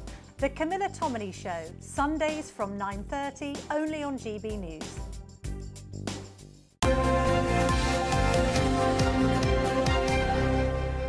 Welcome back to Breakfast. World Cup fever is really kicking in because Thomas Tuchel's Three Lions are beginning their World Cup 2026 campaign against Croatia tonight, with England hoping to make the perfect start to the tournament. Oh, I'm really excited about So this. am I. I'm really feeling it this morning. I wasn't. We were talking to Paul about this yesterday. We'll come to Paul in a moment, but I didn't feel it yesterday. Today, This morning we've woken up excited. We haven't have, yeah. I'm really excited. Expectations are high for England, as always, because, you know, what do? We all hype it up, don't we, including me? But this is what we do. We're English fans, right? But they will be dreaming that football might be finally coming home. Oh, well, let's hope so. We've got all of our fingers crossed for tonight. Well, let's speak now to Chief US correspondent and GB News presenter Ben Leo, who, the lucky man, is in Dallas, where kickoff starts tonight. Hi, Ben. Are you looking forward to tonight?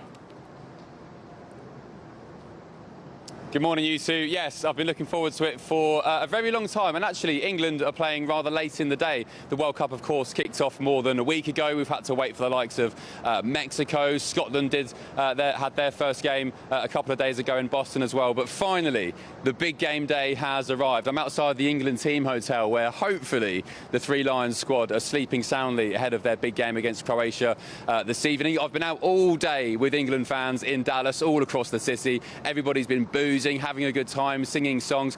Some slight controversy ahead of the game this evening. FIFA had announced there's a ban on any flags from any nation competing in this World Cup with regards to political messaging.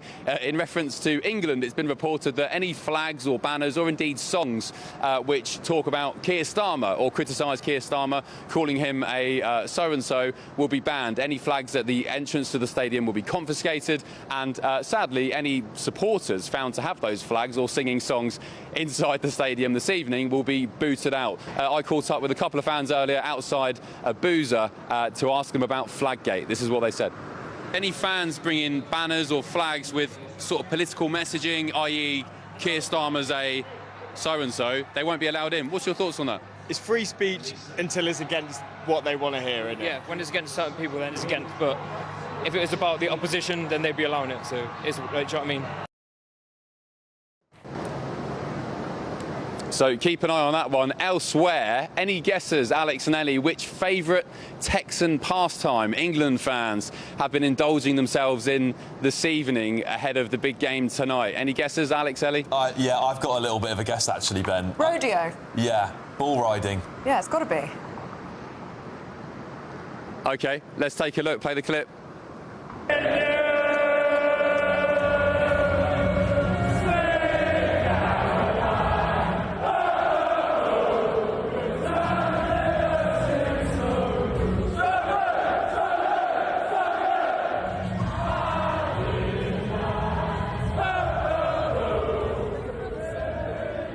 Glorious.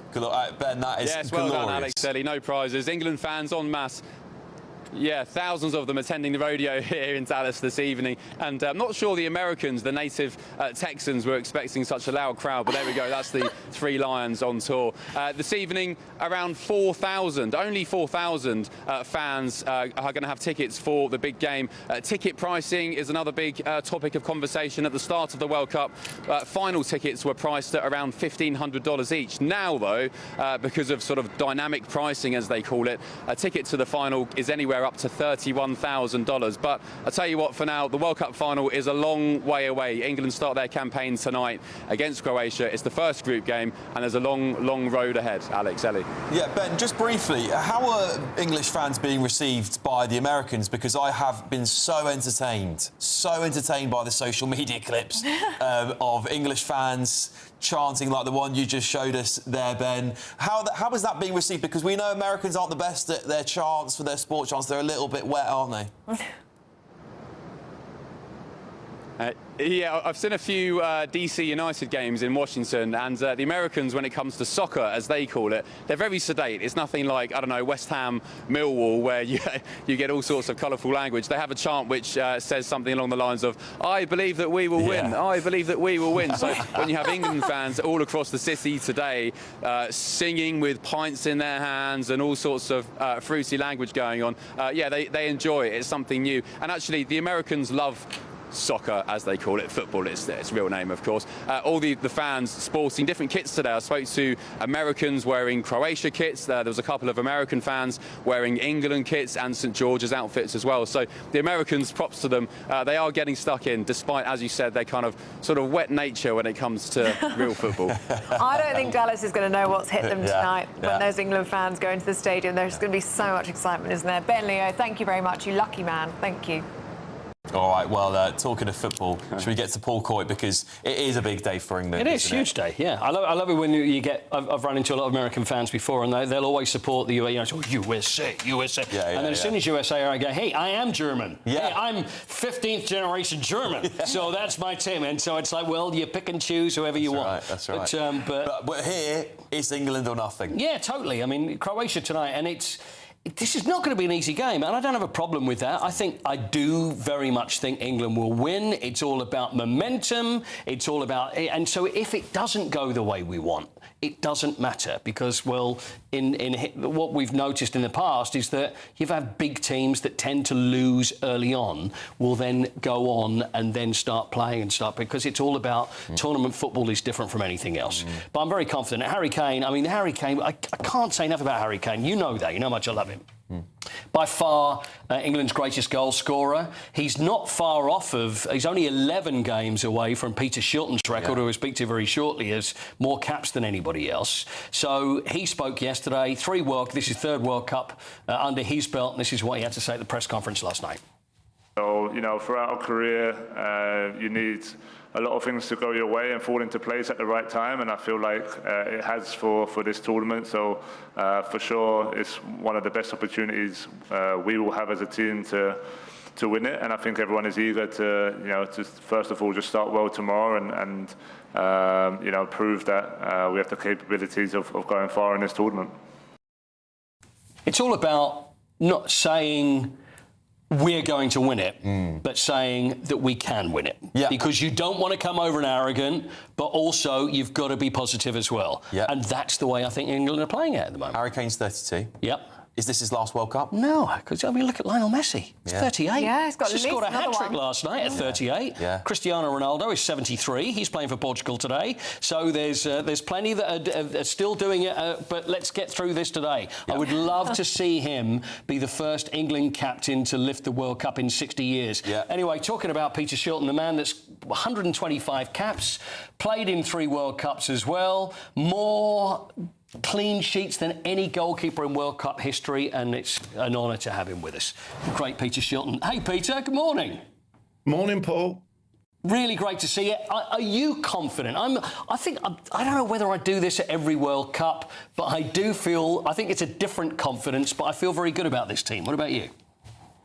Yeah, I'm very excited, obviously, because, there's been some really good games up to now. But obviously with England, as you just said, you always think we're going to win it. And, You know, I think we've got as good a chance as probably half a dozen teams. You know, I think we've got a mixture of youngsters and experienced players. And Harry Kane, you know, he's on fire at the moment, and that's going to be a real massive thing for us, I think. Well, he has said, you know, and he said in the press conference, he's playing the best that he's ever played in his career. So are we lost without him? We just need to keep him wrapped up in cotton wool, don't we? Well, it'd be a big loss if he was injured for any reason. I'm not going to talk this up. I don't even want to discuss this. I want to just leave it there. I think when you look, he had a mid-season break in Germany, didn't he? And he's not played as many games. And, you know, he just looks fresher, doesn't he? You know, it just says a lot for what we put our players through in the Premier League. But no, he's going to be a massive plus for us. But I think the team, you know, it's a nice combination of youth and experience. You know, it'll be very interesting to see how Anderson at Forest does. You know, he's really highly rated. You know, and obviously Bellingham is something special. He's proven that. He's just got to be there and really turn it on the day, sort of thing. The one thing I do look for is a little bit of lack of experience in the back defence. I mean, we've got John Stones and James, but there's a little bit of lack of experience. But that's only, you know, a minor thing that you could pick at, really. And Peter, how are the players going to be feeling today? What's it like playing at a World Cup? Oh, I mean, it's the best. You put a lot of effort into it, time. I mean, it's just so exciting. I mean, the main thing is to try and get off to a good start, because if you lose the first game, you're under pressure straight away. You know, the media start getting the knives out, and get a good result, and everybody gets behind you, and confidence gets really high.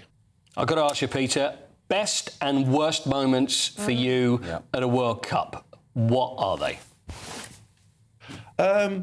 Well, it goes without saying, I think the worst was obviously losing in the quarterfinal in Mexico. We're being cheated out of it with Maradona.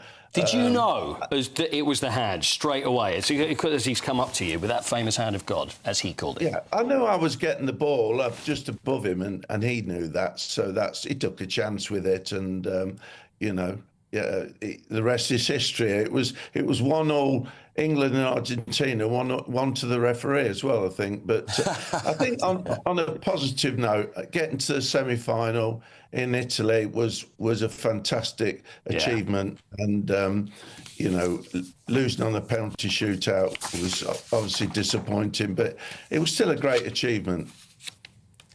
One of my favourite memories still, 90. I've got to tell you, Peter, it's really great to see you.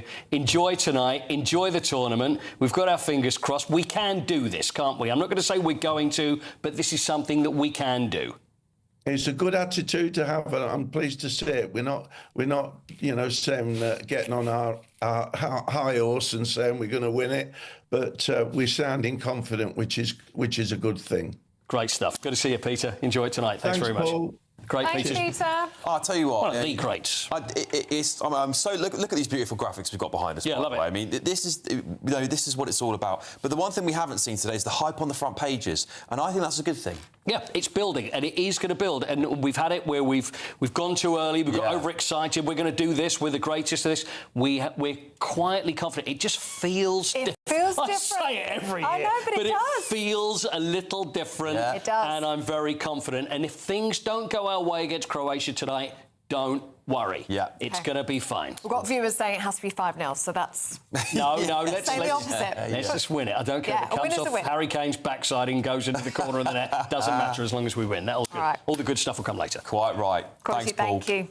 All right, shall we go and speak to Liberal Democrat Foreign Affairs spokesperson Callum Miller? Good morning, Callum. I think we should probably start by discussing defence in Britain, given the news on the front pages today of one of Putin's warships firing across one of our citizens' boats. What do you make of that story? What's your initial reaction? Good morning, Alex. Well, I think we're all shocked to be reminded that the Russians are moving up and down the channel all the time. And the fact that they fired at this vessel when the folk on board the yacht made very clear that they were not close to the Russian boat and they were moving away from it is a real wake-up moment, I think, for the UK. It comes in a week when we had the trial of people who were convicted of firebombing the Prime Minister's house and car. And I think it reminds us just how imminent the threat from Russia is. And if you put that into that broader picture, Callum, that you just alluded to, where we've got shots being fired in the Channel at civilian boats, we've got British forces boarding a Russian tanker on Sunday, we've got Russia accused of firebombing the Prime Minister's house, would you consider that we are already at war with Russia? It's very clear that the Russian state is prepared to menace the UK in all kinds of different ways, beyond the ones you've spoken about, also through cyber attacks. I believe that Russia thinks it is at war with the UK. It's not a conventional war, but it is a very grave threat. And it means that we have to take that really seriously, which is why the dither and delay of the last few weeks over the defence investment plan, not putting forward how the government will fund investment in our armed forces and in our military capability so that we can resist threats from Russia, is so worrying for us all. Mr. Miller, should people have faith that a Liberal Democrat government would be any better? When you were in coalition with the Conservative government, defence dropped 22%, at least spending did. It was down somewhat, £13 billion. How can people allay their fears that Liberal Dems will be strong on defence? So, Alex, I think the key thing is that we need to focus on where we are today. All parties took advantage of what's called the peace dividend after the Cold War, and we saw cuts to our armed forces. But we can see from what we've been discussing in terms of the threat from Russia that we're in a totally different world today. And that's part of why Ed Davey today will be setting out in the speech a call for the UK to have much stronger defence ties with the European Union and to have stronger economic ties with the European Union through rejoining the single market and customs union. That would provide Britain with the growth that we've desperately wanted and some of the financing that would allow us to properly invest in our defence forces. Can I talk to you about the G7 in France taking place at the moment? Sir Keir Starmer not pictured at the table for that team meeting yesterday. He was running late. We've also got this viral video of President Trump appearing to ignore the Prime Minister. What do you think that means in terms of our special relationship and our relevance on the world stage? Because you're talking today as well about President Trump being an unreliable ally. You're proposing a European Security Council. Are you saying that Britain should rely less on the United States? I think we've seen over the last 2 years that Donald Trump is somebody who hasn't been a reliable ally at all times to the United Kingdom, in defence and in the economy. He's somebody who has pursued a particular set of policies in a very aggressive way. And the kind of trust that we used to have with our American allies, that they would always be there for us, has been undermined by some of their actions. It's incredibly important that the UK still stands behind NATO as our core security umbrella in Europe. But it's also time for the UK and the EU to step up with European defence cooperation so that we can be confident that if the Russians were to turn their tanks on European continent, moving away from Ukraine, that we would be in a position to defend ourselves. And that's part of what we're calling for today. To go back to what you're here to talk to us about today, which is your plans to rejoin the single market. Two questions for you, if I may package them together. One, would this be undoing Brexit, which was, only 10 years ago? Most people feel it hasn't been delivered properly, especially those who voted for Brexit. But also, is it really going to deliver the growth you say it is? The single market actually saw a decline, 0.1%, and GDP is also falling in the EU. So are we just joining a sinking ship?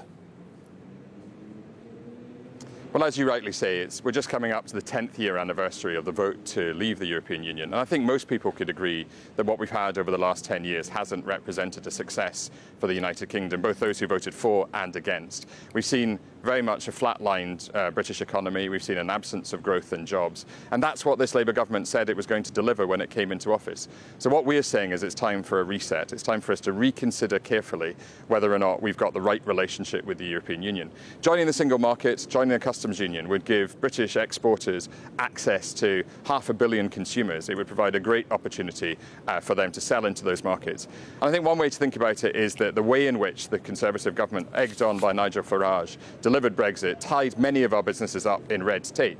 And now we've got a Labour government that's put in place these red lines, and the two things together are really holding back the British economy. We think that by getting back into a closer relationship with our European partners, we can really bring growth and jobs that we so desperately need. So very, very briefly, Mr. Miller, you know, one of the big problems we've got is growth. AI is one of the single biggest drivers of economic growth around the world. Rejoining the single market would hamper us massively under the red tape. People are not even getting some of the latest features on Apple's new AI, and many other technology companies are leaving Europe for that exact reason. Britain is a driver for them. Would that surely just go against your economic plans?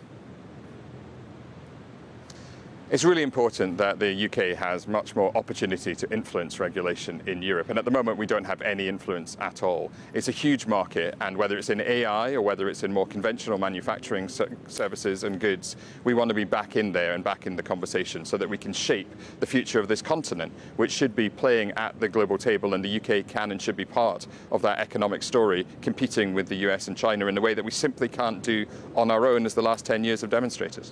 OK, Callum Miller, Lib Dem Foreign Affairs spokesperson, thank you very much for joining us this morning on GB News Breakfast. OK, still to come. The one and only Harry Redknapp is here very shortly ahead of the England game tonight. Yeah, we're really looking forward to that, aren't we? We're going to go through lots of stories in the papers up next with Lib Dem Minister Norman Baker and former Conservative advisor Charlie Rowley. Morning, gents. Chat to you in just a second. And here's our forecast for our top European destinations first. Can't wait to get in that sea. Lovely and warm. Just like the feeling of having great travel insurance. All Clear Travel Insurance sponsors GB News Travel Destinations Forecast. A lot of heat developing across Europe at the moment, and over the next few days it will be increasingly extreme for parts of France, Italy as well as Spain as far as temperatures are concerned. Less hot for Greece. Low 30s here with some showers, one or two showers across Italy, but you can see there the temperatures in Rome, 36 Celsius. Inland for Spain and France. By the weekend, we'll see high 30s or even low 40s in places, 10 degrees above average for the time of year. All Clear Travel Insurance sponsors GB News Travel Destinations Forecast.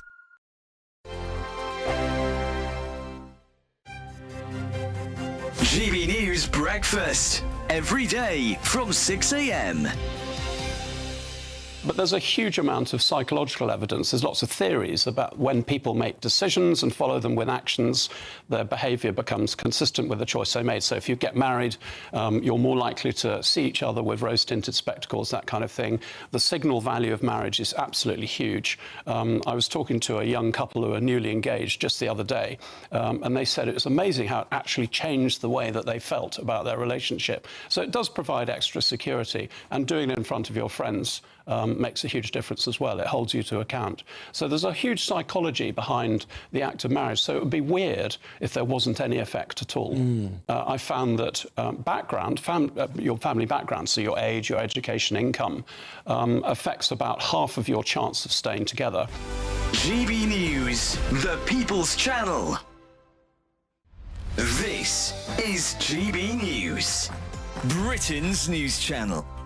The art world has lost its darling, probably the most respected, celebrated, influential artist of the 20th and 21st century.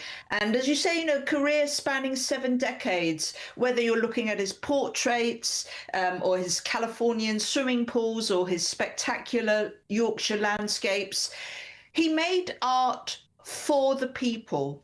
You know, the art world can be a rather snobby place, which is unfortunate at times, but he made art for the people. If you think about the portraits, the people that he painted, whether it be Mr. and Mrs. Ossie Clark, the fashion designer, and Percy the cat, or Harry Styles, or a portrait of his carer.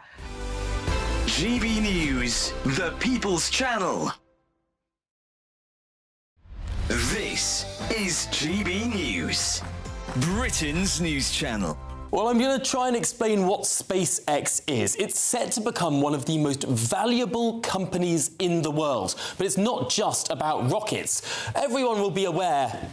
OK, well, it'd be really nice if Elon Musk could could help us out with our tech here, because I'm trying to draw a rocket and we're not able to. What is going on? I'm so sorry, ladies and gentlemen. I'm afraid our very own. Let's see. No, we're not. I'll try and explain what's going on with SpaceX without any visual aids. How disappointing! It's 3 companies, really. It's a rocket company, it's a communications company, and it's an AI company, all in one. It controls 84% of the commercial launch market in this country. GB News, the People's Channel.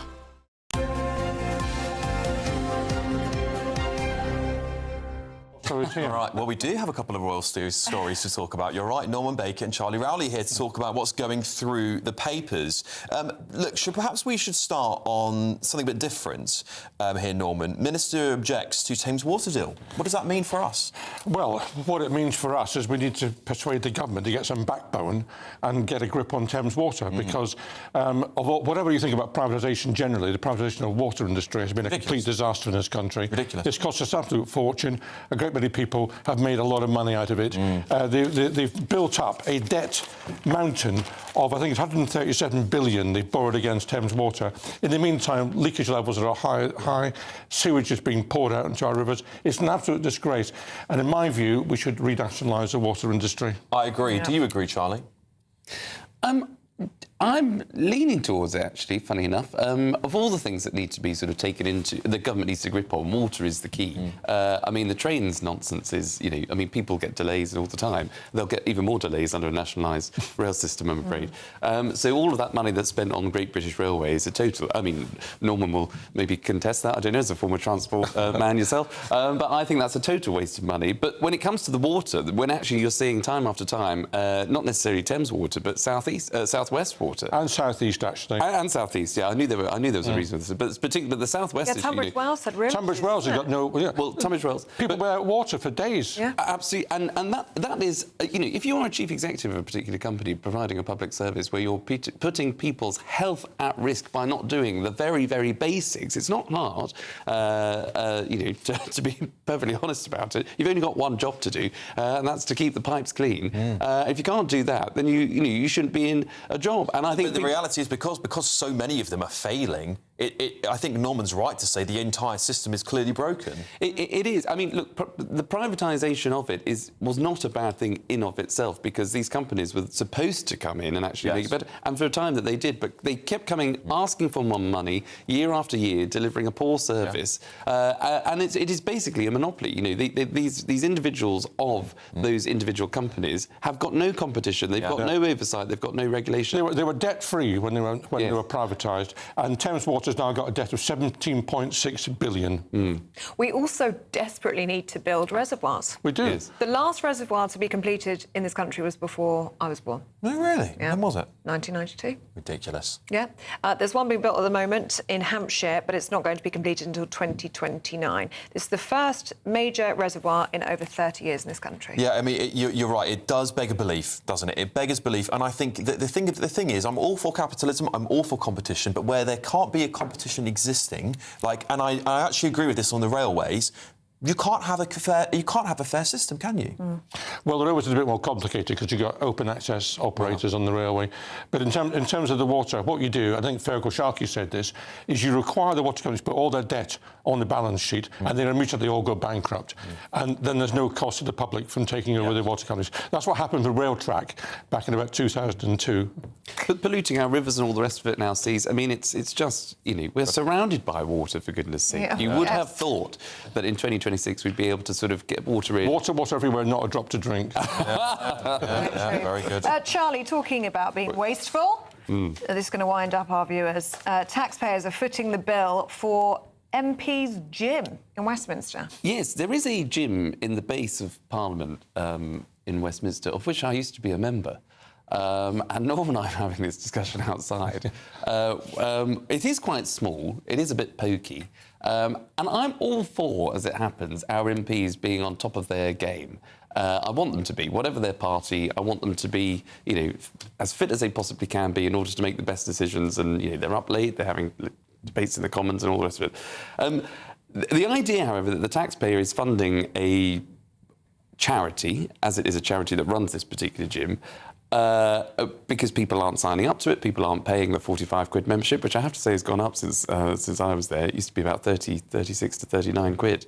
Something has gone wrong. So either more people need to use it, or lose it. And don't expect the taxpayer that has to fund everything else in this country to make it work. The use of a private gym for MPs, but their advisors, their staffers, journalists that are all part of the parliamentary estate. They've all got access to it, but the taxpayer obviously doesn't outside if you're not a pass holder. So it is another thing that I think UK taxpayers are being asked to fund. But I do want them to have the facilities in order to make sure that they are as fit as they can be to make the right decision. I just don't know why they can't pay for this as part of refurbishment. This seems to me like it would be not too difficult if not many people are going to it, as you might have suggested. But why should the taxpayer pick up the bill? Well, why indeed? But I mean, look, there's going to be billions and billions spent on refurbishing the House of Commons over about, I think, a 21-year period or something incredible. It would take such a long time to do anything in this country. But as part of that, we could actually look at the gym as part of that process. Yeah, totally agree. Should we stay on the theme of refurbishment, Norman? And you know what story I'm talking about? Yes, I do. This is well, I think this is another outrageous matter, as a matter of fact. Prince Edward, we know about Prince Andrew, ex-Prince Andrew, who, of course, had a peppercorn rent for his property, Royal Lodge down... The man formerly known as Prince. Formerly known as Prince, and got a peppercorn rent. Prince Edward, of course, had the same deal. He got a peppercorn rent and the ability for his 120-room house, mansion, to let out the stables with an income which is allegedly £120,000 a year coming in. So he's quids in from this arrangement. The deal was he was supposed to pay up front for refurbishments when he took over the property on his 170-year lease, I think it is. It now turns out the Ministry of Defence, which after we're talking about need to invest in defence, paid £1.6 million towards that when he took over the property, which left him with not very much to pay at all. Yeah, well, why did they do this? Well, they'd had the property before on the Crown Estate, rather than charging Edward to take over the property and a peppercorn rent, they actually got the MOD to pay for it. To which the MOD probably should have said, no, it's not our job, mate. I know there's history links to it from the Second World War, but it probably shouldn't have come out of the defence budget. But I won't hear a word against our Royals. They bring in billions of pounds to the UK economy. They cost billions of pounds. They don't cost that much. They cost half a billion a year. Come off it. They do not. I'm all for the Royals, but I think we do need a sensible conversation about what the taxpayer foots the bill for. Exactly. And what they contribute. They are slimming down enough as it is. They bring in billions of pounds to the UK economy. We're going to have a full time, I'm afraid. We're out of Long time. live the king. Thank you very much, you two. You will have a view just what it is. Just time to tell you about the Great British Giveaway. £76,543.21 up for grabs. Here are all of the details that you need. There's just 2 weeks left to grab a chance to live the summer of your dreams.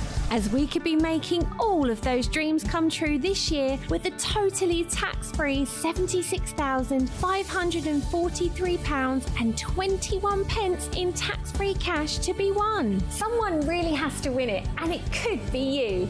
What would you do with all that cash? That could be your year on us. Or find yourself in the lap of five-star luxury. Somewhere like here, the Imperial Island Resort in Paphos. You really could be the next guaranteed winner, but don't miss out, there's only 2 weeks left to enter. For a chance to win £76,543.21 in tax-free cash, text cash to 63225. One entry costs £2.50 plus one standard network rate message. Or text bonus to 63225. 5 entries cost £5 plus one standard network rate message. Go to gbnews.com/win. Entries start at £2.50. Call 0903 686 3232. Calls cost £2.50 plus your network access charge. Or post your name and number to GB21 PO Box 8690 Derby DE1 9TT. UK only. Entrance must be 18 or over. Lines close at 4 p.m. on the 26th of June. This is a network giveaway. Entries will be pooled. Please check the closing time if listening or watching on demand. Good luck. All right, coming up, Harry Radknapp's going to be on the show, and we will also be having this exclusive interview with the Prime Minister. Here's your weather.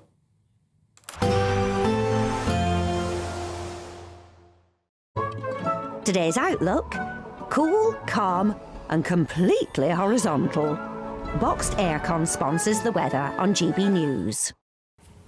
Hi there, very good morning to you. Welcome to the latest update from the Met Office for GB News. There is warmer and sunnier weather on the way, but for today we're starting the day with a lot of grey. It's damp as well. It will feel muggy through the day. It's certainly been a warm start for many of us, but, well, a fairly dreary one. A lot of low cloud, mist and murk around western hills and coasts. There'll be further outbreaks of rain coming and going, increasingly showery by the afternoon, with some drier and brighter interludes emerging, and as the sun comes out, temperatures will reach the low to mid-20s, all part of a general warming trend as we go through the rest of the week. But actually, the end of the day doesn't look half bad. There will be some clear skies across Scotland, plenty of showers, but in between the showers, especially in the east and through the central belt, some decent sunshine. Northern Ireland, likewise, a mix of sunny spells and showers, the showers easing a little as we go through the evening. Northern England, parts of Wales, after that damp and grey start, actually, the best of the sunshine comes along late in the day. Likewise for the southeast of England, still some rain here and there across central parts, but even that fizzles away overnight. And then overnight, it's dry for many at first, but another batch of wet weather moves into Ireland, reaches Northern Ireland by dawn, parts of southwestern Scotland, North Wales and northern Scotland. It's another warm night. Temperatures in the south, 17 or 18 Celsius, low teens further north.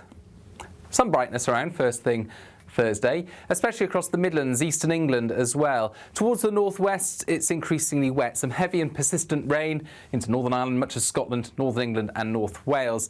A real northwest-southeast split developing by the afternoon. Plenty of sunshine towards the southeast. Temperatures reaching 28 Celsius.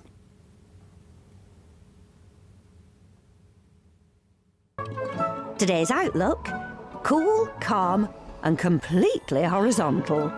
Boxed Aircon sponsors the weather on GB News.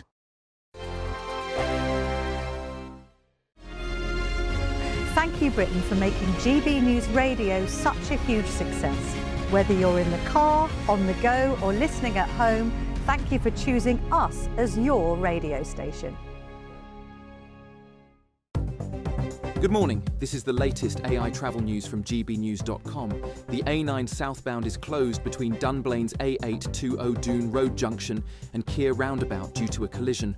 On the M4 eastbound, congestion is between Junction 26 Malpas and Junction 24 Coldra. In St Helens, the M6 southbound at Junction 22 has one lane closed for a tyre change, with normal traffic expected shortly after 8. Near Slough, a breakdown on the M4 eastbound between junctions 6 and 5 closes one lane with clearance by 9. And on the trains, London Overground has no services between Clapham Junction and Willesden Junction.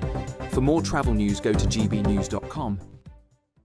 There's just 2 weeks left to grab a chance to live the summer of your dreams. With a totally tax-free £76,543.21 in tax-free cash to be won. Someone really has to win it, and it could be you. For a chance to win, text cash to 63225. One entry costs £2.50 plus one standard network rate message. Or text bonus to 63225. 5 entries cost £5 plus one standard network rate message. Go to gbnews.com/win. Entries start at £2.50. Call 0903 686 3232. Calls cost £2.50 plus your network access charge. Or post your name and number to GB21 PO Box 8690 Derby DE1 9TT. UK only. Entrance must be 18 or over. Lines close at 4 p.m. on the 26th of June. This is a network giveaway. Entries will be pooled. Please check the closing time if listening or watching on demand. Good luck. At the stroke of midnight, the news doesn't stop, and neither do we. Day in, day out. Forget stuffy late night TV shows. We're giving you a front row ticket to the centre of the political universe. Because breaking news doesn't wait for the morning. And neither do we. Join us for one of the most controversial and volatile times of politics in human history. A very big story. Big story over here. You won't get this anywhere else. The Late Show live at midnight, every night. Only on GB News. Bold. They are under no illusion. Ray. Are you a human trafficker? Boundless. I've had enough of the nonsense, and I'm not afraid to say it. Don't get this on the BBC. Every weeknight, I tear through the headlines. The smell of gasoline. Should we be worried about it? From Westminster madness to cultural war chaos. What I'm going to do now is they are throwing things out the car as we speak. Get ready, Britain. Here we go. Patrick Christie's tonight, weeknights from 9 p.m. only on GB News, Britain's news channel.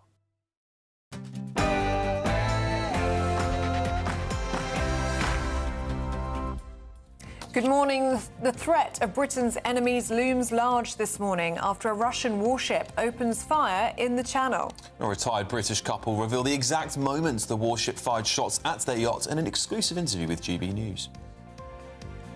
Well, Alan and Jane Kelvey told me they didn't do anything wrong as they made their sail crossing from the UK to France yesterday. That's despite the fact the Russians accused them of being on a dangerous approach. I'll have all the details from our exclusive interview throughout the morning. Could this be the wake-up call that forces the government to consider a boost to defence spending in the face of a growing international threat? And former Top Gear presenter Jeremy Clarkson reveals his aggressive prostate cancer diagnosis. I've got cancer.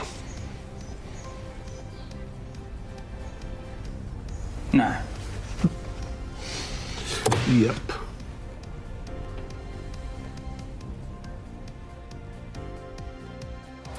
Yes, it was a tear-jerking final 2 episodes of the latest season of Clarkson's Farm. I'll have all the latest from Diddley Squat throughout the morning. Now, this is the viral clip that everyone is talking about this morning. It's from the G7 summit in France. Is President Trump ignoring the Prime Minister, Sir Keir Starmer? Well, meanwhile, attention turned to support for Ukraine. There was real unity in the room, in the G7, about the fact that Ukraine is doing better now, regaining territory, that the sanctions are having a real impact on Russia, and a real sense that now is the moment for all of us as a G7 to ramp up the pressure. And obviously you'll have seen this morning we put on even further sanctions in relation to Russia. Well, look, make sure you keep watching. We do have an exclusive interview with the Prime Minister from the G7 coming up very shortly. Breaking news this morning. Inflation didn't budge in the month of May. It remained at 2.8%. It is another blow to the Chancellor. And sport this morning, well, one story. Harry Kane says he's elevated his game to another level as England begin, at last, their World Cup campaign tonight against Croatia. Two of the greats showed how great they really are. Lionel Messi scored his first World Cup hat-trick at 38 years old. Kylian Mbappe got 2 against Senegal for France last night. And in cricket, Joe Root doesn't rule himself out of becoming England captain again as England play New Zealand in the second test, which starts today. It's grey and damp out there for many of us this morning, but drier, brighter and warmer weather is on the way. Full details coming up in the forecast. Good morning, it's just gone 8 o'clock. I'm Ellie Costello. And I'm Alex Armstrong, and this is GB News Breakfast.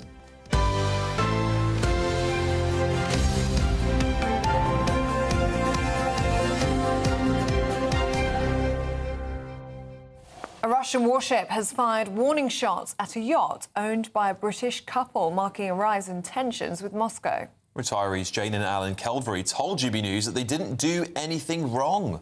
That's after the Russians claimed they fired shots because the yacht was following a dangerous course. Well, the incident comes after a shadow tanker carrying sanctioned Russian oil was seized by the Royal Marines over the weekend. Well, we've got Will Godley with us, our GB News national reporter, who spoke to the couple last night. What did they tell you, Will? Well, Alex, Ellie, I spoke to them as they just finished that crossing from Lymington in Dorset to Cherbourg in France. They set off from the UK at 4 o'clock yesterday morning. The first 7 hours of their journey totally normal, but it was 1 minute past 11 in the morning UK time. This couple, Alan and Jane Kelvey, said they heard these warning shots. They described the shots as being fired from small arms, 4 or 5 shots. They didn't see where they landed, but assumed they were into the air. Now, why did the Russians fire these shots? Well, they said in a statement this yacht, a 12-metre-long sailing boat, had been on a dangerous approach, and they'd already attempted to draw their attention by firing flares and also sound signals. The Russians say they acted in strict accordance with maritime law, but the couple say at no point did the Russians try to contact them over the radio, and the Russians didn't have any transponder on. So although conditions were clear and they could see there was a boat there, they had no idea that it was a Russian warship, and of course they were under sail, under wind power, and so they had right of way. But they saw the boat there and they weren't going to get too close to it. They said they were keeping a wide berth of 500 metres, travelling on its starboard side. But nonetheless, the Russians clearly worried about what this boat was doing, so firing off these 5 loud blasts of the horn. And it was at that point the couple said they altered their course 2 degrees away from them. But despite that evasive manoeuvre, the Russians still fired these 5 warning shots, which the couple told me they described as very, very scary. And in this interview that I did with them last night, they said, "We were not on a collision course in any way, shape or form. We did nothing wrong. We followed all the collision regulations. The closest we got to them was 500 metres, and as soon as we heard the gunshots, we put our engine on." Now, they say those gunshots sounded 11:01 UK time. They called 999 and the Coast Guards assisted them. They praised them for the speed at which they responded. OK, Will Godley, thank you very much for bringing that to us. Well, let's speak now to Shadow Secretary for Business and Trade, Andrew Griffith. Very good morning to you, Mr Griffith. What are you doing? Hey, leave my property alone. Good morning. And thank you for dealing with those protesters behind you, Mr Griffith. We know that that's a daily occurrence at this point. We'll try and keep calm and carry on, won't we? Let's talk about this situation in the Channel and that Russian tanker firing at a yacht owned by a British couple. We've got some military sources in the papers today playing all of this down, saying that this is just a nautical incident. But when you put it in the broader context of what we've been seeing recently, shots, of course, fired in the Channel, British forces boarding a Russian tanker on Sunday, Russia being accused of firebombing the Prime Minister's house, cyber attacks, we've got monitoring of our undersea cables. Would you consider that we're already at war with Russia? Look, well, I wouldn't use that language, but it is a salutary reminder of the threats to our shores, that Russian activity, naval activity, just off the coast of the Isle of Wight. We're seeing similar in Estonia and Poland. There's obviously grey warfare going on that you talked about. And all of that is a huge wake-up call to the government to get serious, get the defence investment plan signed off, get that money flowing, start equipping Britain with the missile defences, the drones, the equipment that we so badly need. And instead what we've got is a Labour leadership, the Labour Party only focused in on themselves, the Prime Minister being almost empty-chaired, I think we saw pictures of at the G7 summit. This is no way for our fine nation to behave, to conduct itself. And Mr Griffith, of course, what the government would say in response to your claims is that you left, your party indeed, left the defence of our military in a terrible, terrible state. I think that's a widely accepted consequence of this. What would you do if you were in government right now to get defence spending up to the 3% that is so desperately needed?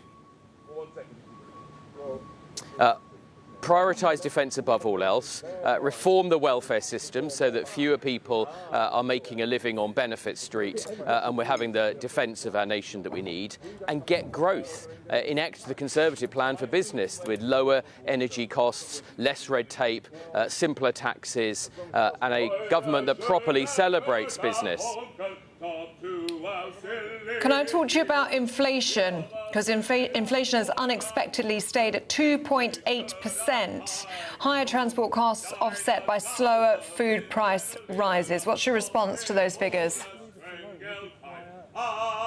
Well, the big shocker in today's inflation figures is not just that inflation has remained stubbornly high, but if you look at something called the Producer Price Index, which measures the inflation that firms face, their higher employment costs, the greater costs of red tape, and of course their energy costs, that's gone up by nearly 9%. Now, one way or another, that's going to hit ordinary folk. Either it's going to end up in higher prices on the high street, or it's going to end up with business closures and people losing their jobs. So that, to me, is the big worry from today's inflation figures, and a lot of that sits on Rachel Reeves's desk. All right, well, thank you so much for joining us this morning, and apologies again for the disturbance behind you. We all know that, unfortunately, with these terrible inflation figures, that we can't get more people back to work, can we? Anyway, there we go. That's Shadow Secretary of State for Business and Trade. There's a lot of people out of work looking for things to do with their time, aren't there?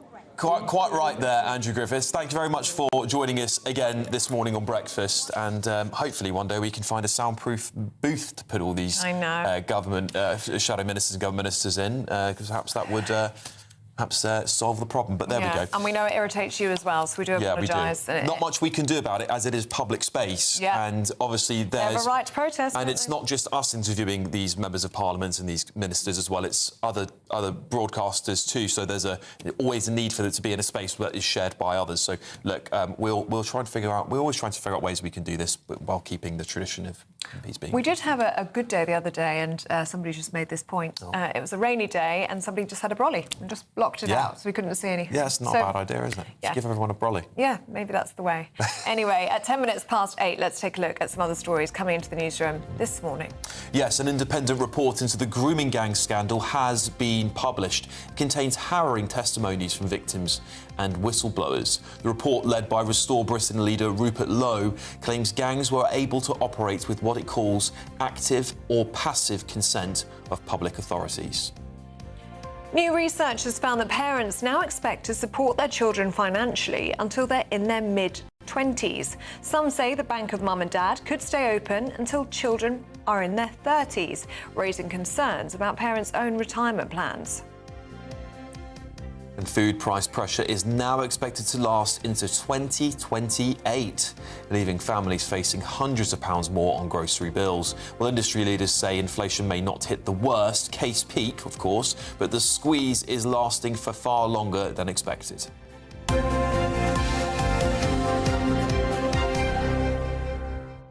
And breaking news this morning, TV presenter Jeremy Clarkson has revealed that he's been diagnosed with aggressive prostate cancer in an emotional video. I've got cancer. No. Yep.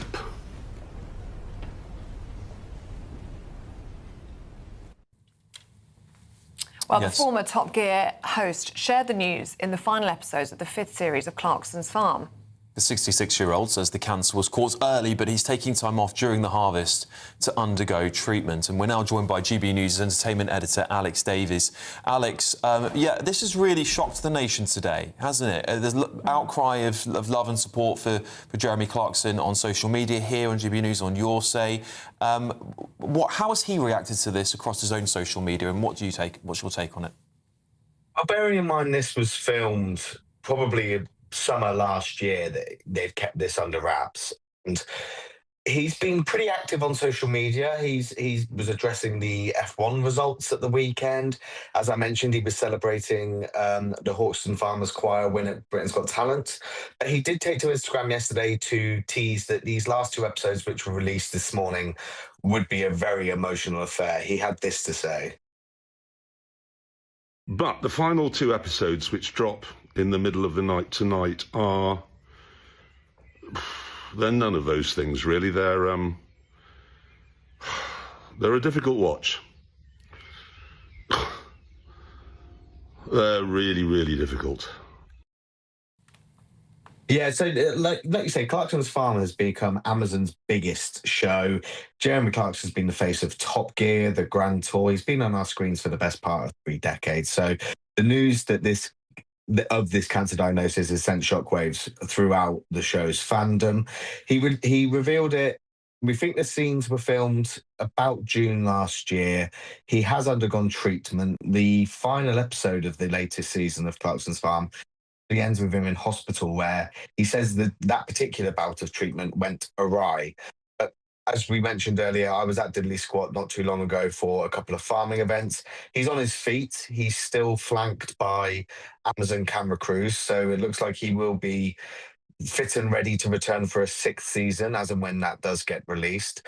But this is typical of Clarkson's Farm as well. It does show the warts and all that comes with his life since he became a farmer. A few seasons ago, he had to deal with, if you watch the show, Gerald Cooper, who looks after his farm. He had prostate cancer as well. He was able to reflect and speak with Gerald in the latest series about their respective diagnoses. So you really do get to bears it all in this show. And Caleb was in tears when he was told, his farm manager was told. His land agent, Charlie Ireland, also understandably devastated. And they just reflect the mood that has been evident throughout all of his fans across social media this morning. It's so brave, isn't it, Alex, for him to decide to go public with this diagnosis and to speak about it so openly, not only on his show, but also on social media, because that will do so much, won't it, in terms of awareness of prostate cancer. And so many of our viewers are making a parallel with the work that he's done to highlight issues with farming in this country. Exactly. That's what Clarkson's farm has been. It's been him bearing all and raising awareness for farmers. He's also addressed numerous issues that face farmers, whether it comes to their mental health and loneliness. And now this, where it will be, you know, if you're a man of a certain age, do make sure you get yourself checked. He said in episode 1 of the latest series, he had the heart of a heart. He mentions to Caleb, his farm manager, that it was only because he felt a bit of pins and needles, he went and had it checked. And without getting yourself looked at, you never know whether these problems will arise, and hopefully this news will help millions out there do the same thing.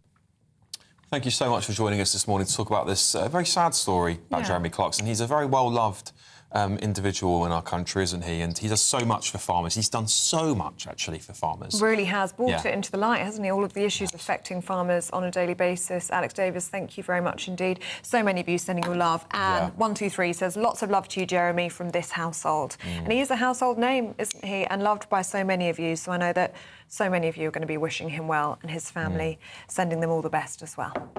Yeah, indeed. All right, look, we've got loads more to come this morning, including Harry Redknapp as well. Yes. We're really excited about that. We're looking forward to that, aren't we? Feeling the football fever now. We've woken up excited, haven't we? We've got some really nice graphics with our beautiful country's flag on it as well. And, of course, we've also got an interview with the Prime Minister, an exclusive interview, so I wonder what he's going to tell us.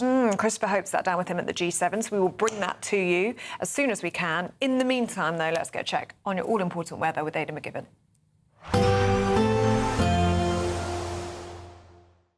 Expect warm spells with the odd rude interruption. Boxed Boilers sponsors the weather on GB News. Hi there, very good morning to you. Welcome to the latest update from the Met Office for GB News. There is warmer and sunnier weather on the way, but for today we're starting the day with a lot of grey. It's damp as well. It will feel muggy through the day. It's certainly been a warm start for many of us, but, well, a fairly dreary one. A lot of low cloud, mist and murk around western hills and coasts. There'll be further outbreaks of rain coming and going, increasingly showery by the afternoon, with some drier and brighter interludes emerging, and as the sun comes out, temperatures will reach the low to mid-20s, all part of a general warming trend as we go through the rest of the week. But actually, the end of the day doesn't look half bad. There will be some clear skies across Scotland. Plenty of showers, but in between the showers, especially in the east and through the central belt, some decent sunshine. Northern Ireland, likewise, a mix of sunny spells and showers, the showers easing a little as we go through the evening. Northern England, parts of Wales, after that damp and grey start, actually, the best of the sunshine comes along late in the day. Likewise for the southeast of England, still some rain here and there across central parts, but even that fizzles away overnight. And then overnight it's dry for many at first, but another batch of wet weather moves into Ireland, reaches Northern Ireland by dawn, parts of southwestern Scotland, North Wales and northern Scotland. It's another warm night. Temperatures in the south 17 or 18 Celsius, low teens further north. Some brightness around first thing Thursday, especially across the Midlands, eastern England as well. Towards the northwest, it's increasingly wet. Some heavy and persistent rain into Northern Ireland, much of Scotland, Northern England and North Wales. A real northwest-southeast split developing by the afternoon. Plenty of sunshine towards the southeast. Temperatures reaching 28 Celsius. Expect warm spells with the odd rude interruption. Boxed Boilers sponsors the weather on GB News. Still to come, Paul Coit said nothing's happening, is it? No, nothing's happening, here. Paul. No, not really, not that I can think of. There's after a week, after nearly a week of the World Cup, finally, it's England's turn against Croatia in Dallas at 9 p.m. tonight. The best manager England never had, the great Harry Redknapp, joins us next. There's plenty happening. Breaking news, live updates, stories that matter. From the heart of the GB newsroom to every corner of Britain, with our team of dedicated journalists across the UK. GB News bulletins are there to deliver the latest news that matters to you. Bulletins on GB News, the People's Channel, Britain's news channel. Exciting news. Every Friday, my Patrick Christie's Tonight Show is going to have a twist to it. We're welcoming some special guests. You. That's right, on Fridays I'm going to be doing my show in front of a live studio audience because this show is about you and what you have to say. It's going to be the same big debates, same big topics, same big opinions, but every Friday night at 9 p.m. you are invited to come on down to Patrick Christie's Tonight to be a part of the action. Only on GB News, the People's Channel, Britain's news channel. Hi, I'm Michelle Dewberry and my show is your opportunity to cut through all the noise and dive in headfirst to some robust debates. Ideas clash. Situation, no, isn't it? No, Because the failure is... You're deliberately avoiding my point. Nothing's held back. And if you think this is the end of it, wait for more. And we do not shy away from the difficult stuff. Sometimes I want to shake people and say, if only you understood. So join me on Jubes & Co. weeknights at 6 p.m. only on GB News, Britain's news channel. From the school run to the home run, watch a new show for all of Britain. He can say whatever he wants. A straight-talking show where all voices are heard. And, you know, when are we going to stop talking about smashing the gangs and actually do it? With the stories that matter from every part of our country. There's a bit of a crash landing there for your Chancellor. Bold, fearless and standing up for you. That's me, Martin Daubney, 3 p.m. till 6 p.m, weekdays, here only on GB News. The People's Channel, Britain's news channel. Do you trust what you're being told? Good, because neither do I.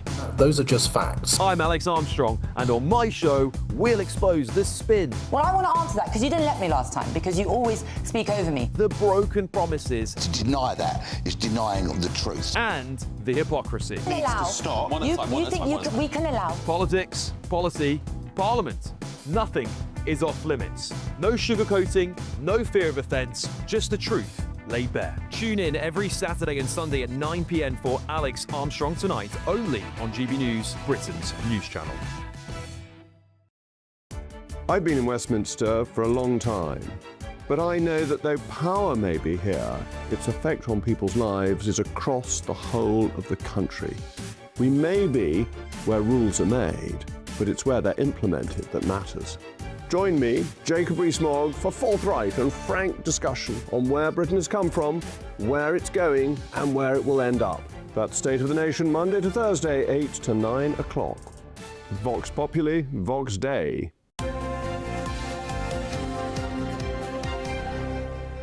We've got World Cup fever, haven't we, Paul Coy? It's kicked in, though, hasn't it? It's kicked in with both of you. We can't wait. This. We're buzzing. I love this. Isn't that great? This is awesome. We are hoping the studio's going to stay like this now. Yeah. And I'm hoping there'll be another star of the England match there at the end of July. Well, we'll see. Don't want to get ahead of ourselves. We're going to speak to... I keep saying that it was the greatest manager England never had. The legendary Harry Redknapp joins us now. Morning, Harry. Good morning. Well, how are we doing? Yeah, really good. How are you this morning? Are you excited? How do you feel about it? Yeah, I mean, last night all the big stars scored the goals, didn't they? You know, we had Messi getting a hat-trick and Mbappe getting a couple, Haaland getting a couple, so we just need Harry Kane tonight. I'm sure he will. He'll score a couple of goals for England tonight. That golden boot, that's what we want. The golden boot and, well, something else as well would be quite nice, another bit of silverware. Tell me about Harry, because he was a youngster, wasn't he, when you were at Spurs? Yeah. I mean, I gave him his debut. I think it was Shamrock Rovers. He became and played his first game in the European competition. And, I mean, he's done amazing, hasn't he?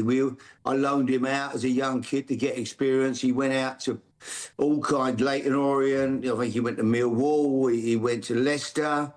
Hardly got a game. Was on the bench. Didn't get picked.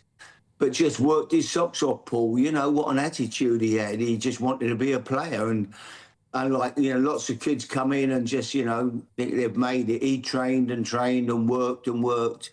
He's a fantastic person, great professional. And, he's become, for me, the best centre-forward in the world now, which is... to England, you know, gives England a great chance when you've got him in your team. Absolutely. What do you make of the squad, Harry? Because there was some controversy, wasn't there? That some big names were left out. But do you think that the right players have been chosen? We've all got different opinions, haven't we? You know, I would have took, you know, there was Cole Palmer, you know, Foden, Bowen. They were players that Trent would have gone. I mean, if Trent had gone now, especially with Livramento pulling out yesterday, I mean, I don't know why Trent didn't get called up. You know, he obviously doesn't fancy him. But listen, at the end of the tournament, you know, the end of the day, it's results. If the manager wins it, then obviously he's proved that he is spot on with what he's done, so no one can argue. Bit like going back to in the day, you know, the great Jimmy Greaves, you know, what a player, Jimmy. Jimmy had an injury, missed a semi-final. Jeff Hurst came in, Jeff scored, and Alf Ramsey stayed with Jeff, and, you know, everybody was amazed at that decision at that time. But Jeff scored a hat-trick in the final, and, you know, so no one could ever argue with Alf's decision. So that's how it'll work here. If we don't do well, people will question the team, and if we win it, it'll be the biggest hero of all time. So it's a result game. You know what it's like. You know, you're either a hero or you're a complete fool in this game. There's no in-betweens. Harry, let me ask you this, right? You obviously ex-manager yourself, right? Yeah. When you watch a game, do you, particularly a World Cup game for England, do you sit there and think, I would have done that differently?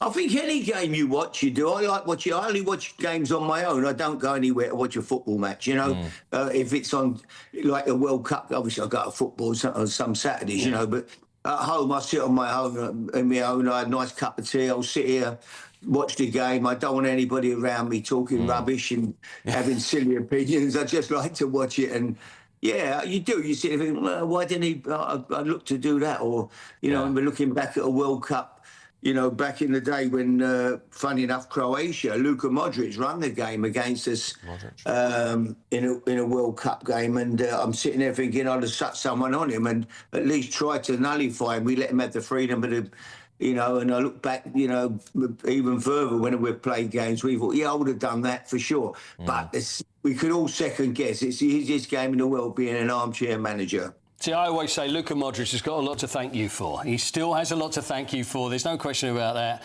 But, Harry, what do you like? You say about watching the game?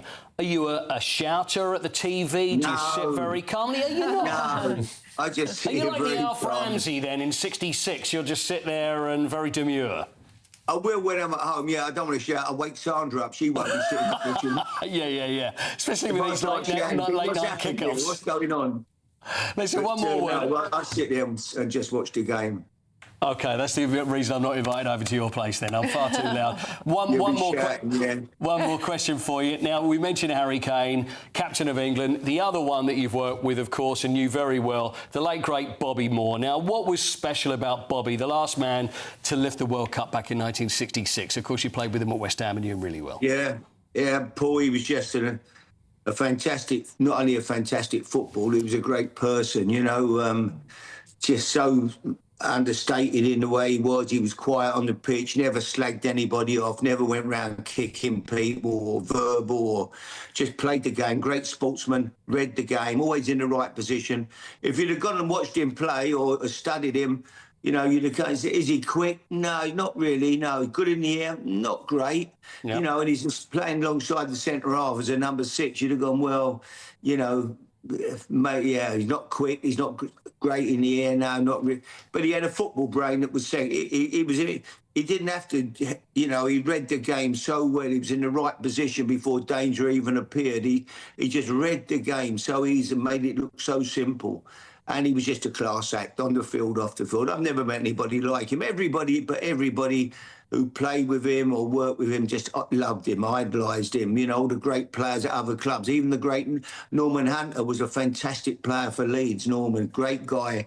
And when I used to see Norman, he'd always say I loved him more. And Bobby kept him out of the team. Norman would have had 100 caps if it hadn't been for Bobby. Yeah. But he still loved Bobby. That was the type of person, Alan Ball, everybody looked up to Bobby. We all loved him. Big boots to fill for Harry, but he seems to be going in the right direction, so let's hope he follows in his footsteps. Good to speak to you, Harry. Enjoy tonight. Good to speak to you, Paul. You're always a pleasure. Thanks, and listen, Harry. you know what? Thanks, Harry. And should we get to semi-final, final, I'm sure there's going to be a few yells out of a house in Sandbank somewhere. I don't believe you're going to be keeping quiet for that long. But always a pleasure. Thanks a lot. Have a great evening. Well done, guys. Thanks, Harry. Cheers, Harry. Love Harry. Isn't he great? And like we said, the best manager England ever had nearly happened. Very nearly happened. Did they ask him? Yeah, it was. You know, it was kind of nearly happening. It was like when he left Spurs, and then there was talk whether he was going to, and then it never actually happened. See, the other one is Brian Clough back in the 1970s as well. One of our viewers just said that. Yeah, there you go. See, the other one is Brian Clough, and it was like he didn't really have the personality that suited the FA at the time. But political in itself, anyway, isn't it? big game tonight, 9 p.m. from Dallas. England versus Croatia. Good luck, England. Let's get the win, and long way to go in the World Cup. But Quite right, this Paul. first one. Quite right. Enjoy the game. Thank you, Paul, and we'll look forward to hearing more about it tomorrow, of course. Right, let's get a traffic and travel update, shall we? Good morning. This is the latest AI travel news from gbnews.com. The A9 is closed southbound between the A820 in Dunblane and Keir roundabout due to a collision. Expect congestion on the M4 eastbound from junction 26 Malpas to junction 24 Coldra. One lane is closed on the M6 southbound between junctions 7 and 6 in Birmingham due to a broken down vehicle. Congestion is on the A43 southbound near Silverstone. There are partial lane closures on the A63 eastbound in East Riding of Yorkshire. And on the trains, no services run between Clapham Junction and Willesden Junction, and Southern trains face disruptions between Clapham Junction and Watford Junction. For more travel news, go to gbnews.com.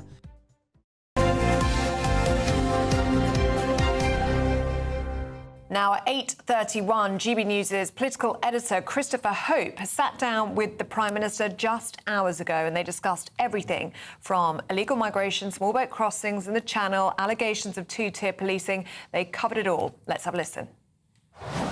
Prime Minister, thank you for joining us today on GB News. Not at all. Shots fired in the Channel, British forces boarding a Russian tanker, Russia accused of firebombing your house. Are we at war with Russia? What's going on? Well, I think it's very important to separate some of these things out. Obviously, in relation to the arson attack at our house, that was dealt with by the courts, and that's now concluded. I'm very glad that justice has been done. What happened in the Channel, obviously, deeply concerning, and obviously feel for the couple on the yacht. It looks, the MOD assessment, as if it was a drifting warship that fired a warning shot. That's the assessment. Clearly, that shouldn't have happened. I think it's reckless, but it does look as if the MOD assessment is it was drifting, and that's what it is. Now, that doesn't take away from the fact that clearly Russia is aggressive across Europe. We're seeing the Ukraine war now in its 5th year, clear Russian aggression. And we are seeing state-backed attacks across Europe. We were discussing it here at the G7 yesterday. So we've got to be on our guard. But the incident in the Channel, as I say, MOD assessment is that it was actually a drifting warship rather than anything more sinister than When you that. say state-backed, you mean Russia? Yes. Do you think, or have you been told by your government that the Kremlin was behind the firebombing of your house? And how do you feel about that? Well, we've had information about what was behind the arson attacks on our house. Was it Kremlin? Look, that's for others to go into. Clearly, my primary concern was the safety and well-being of my family, and I just want to say thank you to all those that ensured that justice was done in the case where there was a verdict earlier this week. And how are they, the family? Look, it's a difficult time. I mean, clearly been impacted and affected. I'd rather not go into the details, but you can imagine. As I say, we're all very relieved and grateful that justice has been done.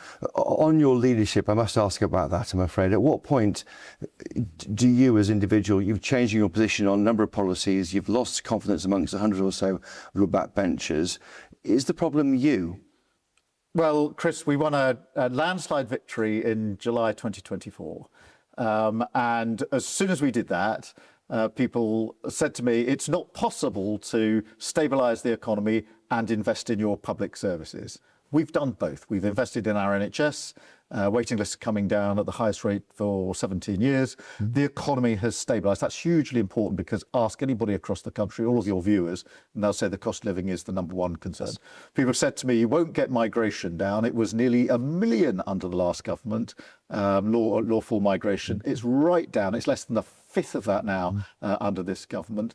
We're doing lots of work to tackle the small boats. So all of the things that people said couldn't be done, we are slowly but surely proving them wrong. And these are things that matter most because it takes time. On the cost of living, everybody knows you have to stabilise the economy. Got a very big package over the summer because I do know that people want to spend time with their children, and so we've got the summer savings package that comes into effect in August. So I'm very pleased about that. A laser focus really on what matters most to your viewers.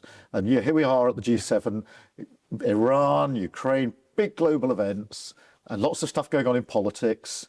But actually, for the vast majority of people, it's cost of living. Can I pay the bills? Can I have a bit of time to myself, with my family, do some of the things that make life worth living? And that's what I focus on. Of course, but it is destabilising for you to have people like Wes Streeting, now a backbencher, former Health Secretary, saying he's got the numbers to challenge you for leadership next week. These people are undermining you, your party, the country. Why don't you say, right, put up or shut up? Stand against me if you want, but stop all this chatter behind the scenes. You're undermining my work and my Labour government. What I do every day is remind myself what I'm here to do. I was elected to serve the country, and that is, other people can say what they like.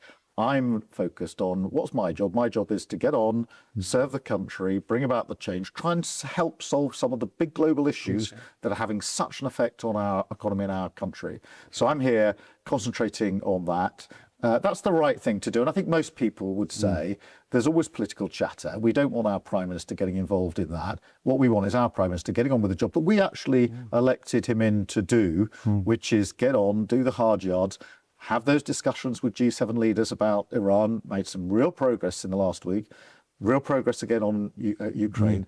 These are, in the one sense, global issues, but they have a huge impact back at home. On issues that we care about, small boats crossings, yes. Hundreds of crossings again this week.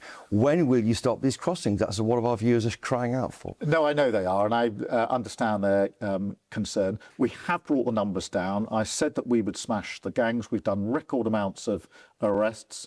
We've just had a new arrangement with the French that we will have a task force with drones doing much more surveillance on the beaches. And so we're gradually ramping up the work that we're doing. It is having an effect. It will take time. But do I understand the frustration that your viewers have? Yes, nobody but nobody should be making that journey across the channel. I'm absolutely determined to tackle it. OK. On the issue of two-tier policing, after the death of Henry Novak, are you certain there's no discrimination against white people because police don't want to be racist?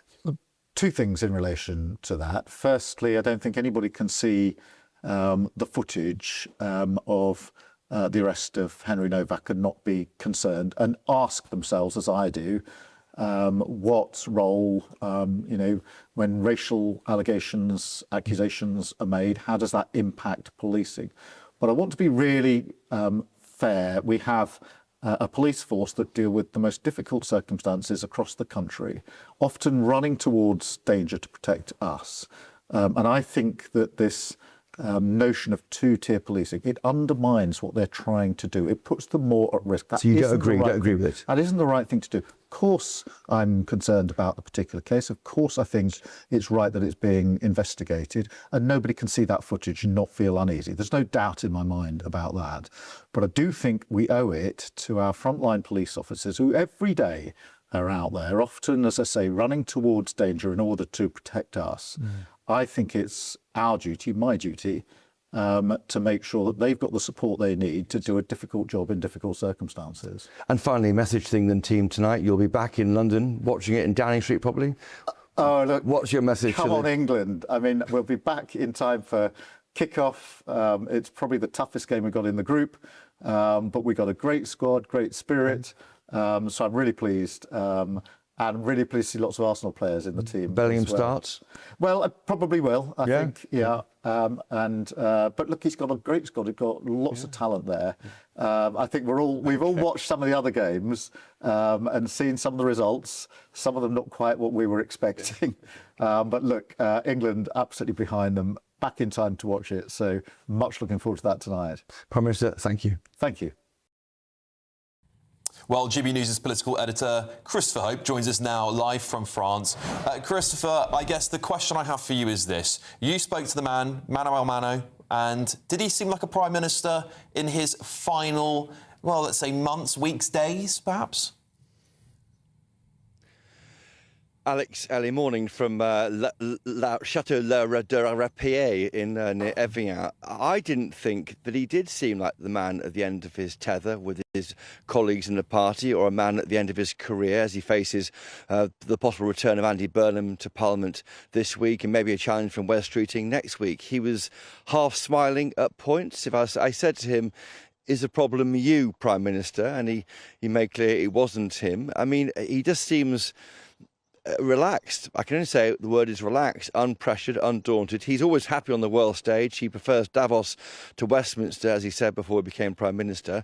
He's someone who likes being on the... I mean, why wouldn't you like to be in the south of France, frankly, at this time of year? He likes being around the world, banging the drum for Britain. He's criticised as being never here, Keir, because he's away so much. But he seems very relaxed. I mean, he's facing a weekend that many people in anyone's job would find challenging, with people saying he should quit. And he's saying that's just chatter. I'm going to get on, do the job, deliver on the priorities. Maybe rightly, he says that people aren't that bothered about the Westminster politics. They are bothered about the cost of living crisis, the small boats crisis, and maybe the issue of two-tier policing, which I raised with him, which he said was undermining the work of police officers. And this is our first time I sat down with the Prime Minister since being with him at the G20 late last year. So we don't always get these opportunities to ask him the questions that our viewers want, but I do my best. But I felt, yeah, he's an individual who seemed like didn't have cares in the world. Of course he does, he's Prime Minister, and he's facing probably a leadership challenge as soon as next week. OK, Christopher Hope, thank you very much for bringing us that interview from a really stunning location. Thank you very much. Indeed. Still to come. Does Britain have a backup savings crisis? Well, 1 in 4 workers have no emergency cash to fall back on. Yep, we're going to go through that and much more in the papers with Norman and Charlie. Morning, gents. Chat to you in just a second. But first, we're going to get your forecast for our top European destinations. Dinner under the stars tonight? That reminds me of our travel insurance. You mean All Clear Skies? All Clear Travel Insurance sponsors GB News Travel Destinations forecast. A lot of heat developing across Europe at the moment, and over the next few days it will be increasingly extreme for parts of France, Italy as well as Spain as far as temperatures are concerned. Less hot for Greece.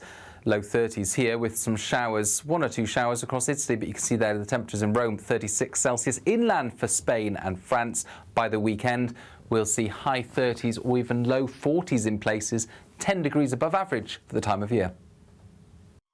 All Clear Travel Insurance sponsors GB News Travel Destinations forecast.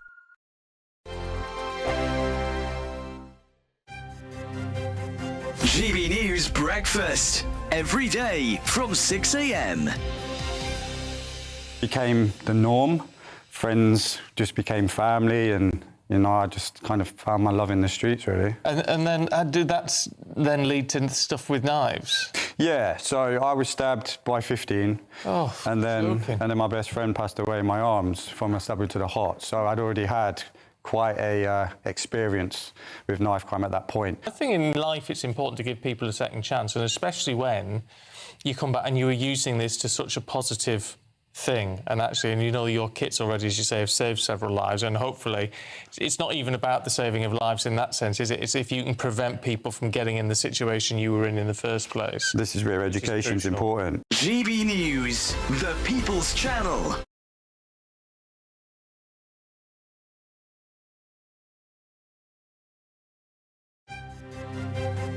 GB News Breakfast. Every day from 6 a.m. A crew of injured and wounded veterans and serving personnel have completed a historic sailing expedition around the UK, carrying the Invictus Games flag. Yes, it's called the Full Circle Sailing Expedition, and it embarked on a momentous 12-week journey, having sailed 2,000 miles around the UK to complete the whole full circle. Well, it supported more than 500 injured veterans, and the charity is raising £300,000 to fund their mission to support veterans right across the nation. Everybody on that boat has a part to play.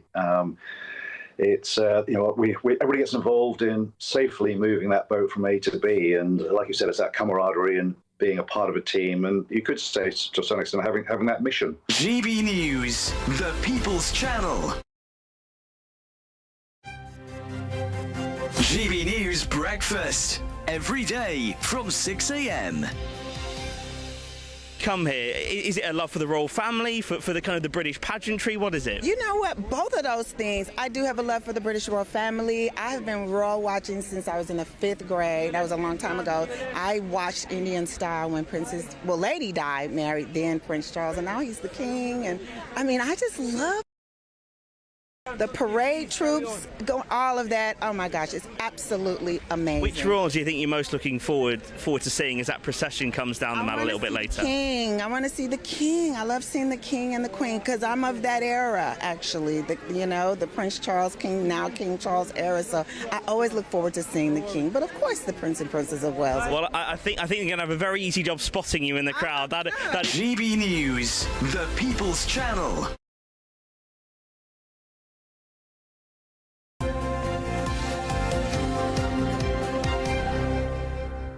Welcome back. We are going through the papers with a very rowdy Norman Baker and Charlie Rowley. Very good morning, you two. Right, let's talk about this one, Charlie, in the Times. 700 migrants crossed the Channel in one day on Monday. Bearing in mind, we're not even in the height of summer yet. Exactly. Over 11 boats crossed the Channel. It tops the number of people coming into the country on small boat crossings for this year, and only set, as you say, the weather to get better.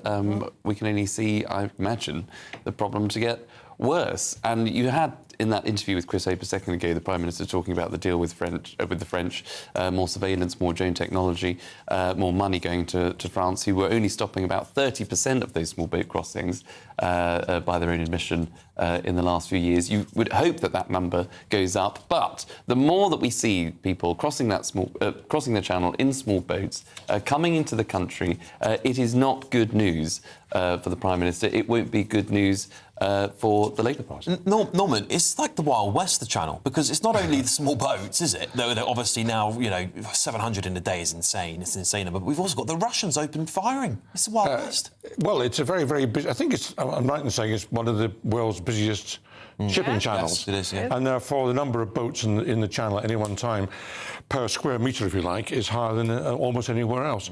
So I suppose these things are inevitable to some degree. Just to be fair to the Prime Minister, I hate myself saying that, but to be fair to the Prime Minister, the number of boats is actually down 40% since last year. Is that due to bad weather? It might be partly due to bad weather, but I mean, nevertheless, there is a downward trend. So I think he's making some progress, so not as fast as people would like. Let's have a look, shall we, Nigel? Charlie, actually, we'll stay with you for this one. 1 in 4 don't have backup savings. Concerning. Yeah, that's an estimated 8.2 million people that won't have any kind of financial backing to fall on if they endure tough times, and that can be down to the cost of living. It can be down to trying to gather money to get a mortgage, put down a deposit, and invest in, well, all things that soak up the cost of living crisis, but also having assets rather than savings. It is a worry because obviously we know how volatile the markets are. Again, the Prime Minister in your last interview with Chris Hope there saying he's stabilised the economy. I don't think many people would agree with that when taxes are going up to fund for those public services, when businesses are hard pressed, when young people now don't seem to be able to leave home until the age of 26 because they can't get on the housing ladder. We don't have the homes in this country in order to ensure that people can take those opportunities and get on in life. Well, maybe some fairness to the government is this has been going on for a while. I know people my age have been really struggling for over a decade. And so is it the case, Norman, that that actually the economy is just not working for the average worker anymore? It's not working. There are steps that could be taken, for example, on housing to make sure that people who live locally can get housing rather than Russians and Chinese buying 3- and 4-bedroom houses, which no one then lives in. But, you know, the fact of the matter is that Britain is not as wealthy as people think it is, and people expect Britain to be able to fund things which, frankly, are no longer fundable in some ways. That's a very sad state of affairs, but I think that's where we are. Should we have a look at this? Number of disability benefits hits a pretty high number here, Charlie. Something that people will be quite surprised to hear. Well, it's over 4 million for the first time, and this is partly due to the personal independence payments, the PIPs, that we keep hearing about, and a large proportion of those people claiming the benefit, which is also an in-work benefit. It's not just people that are completely written off, that are completely sick and therefore can't go to work.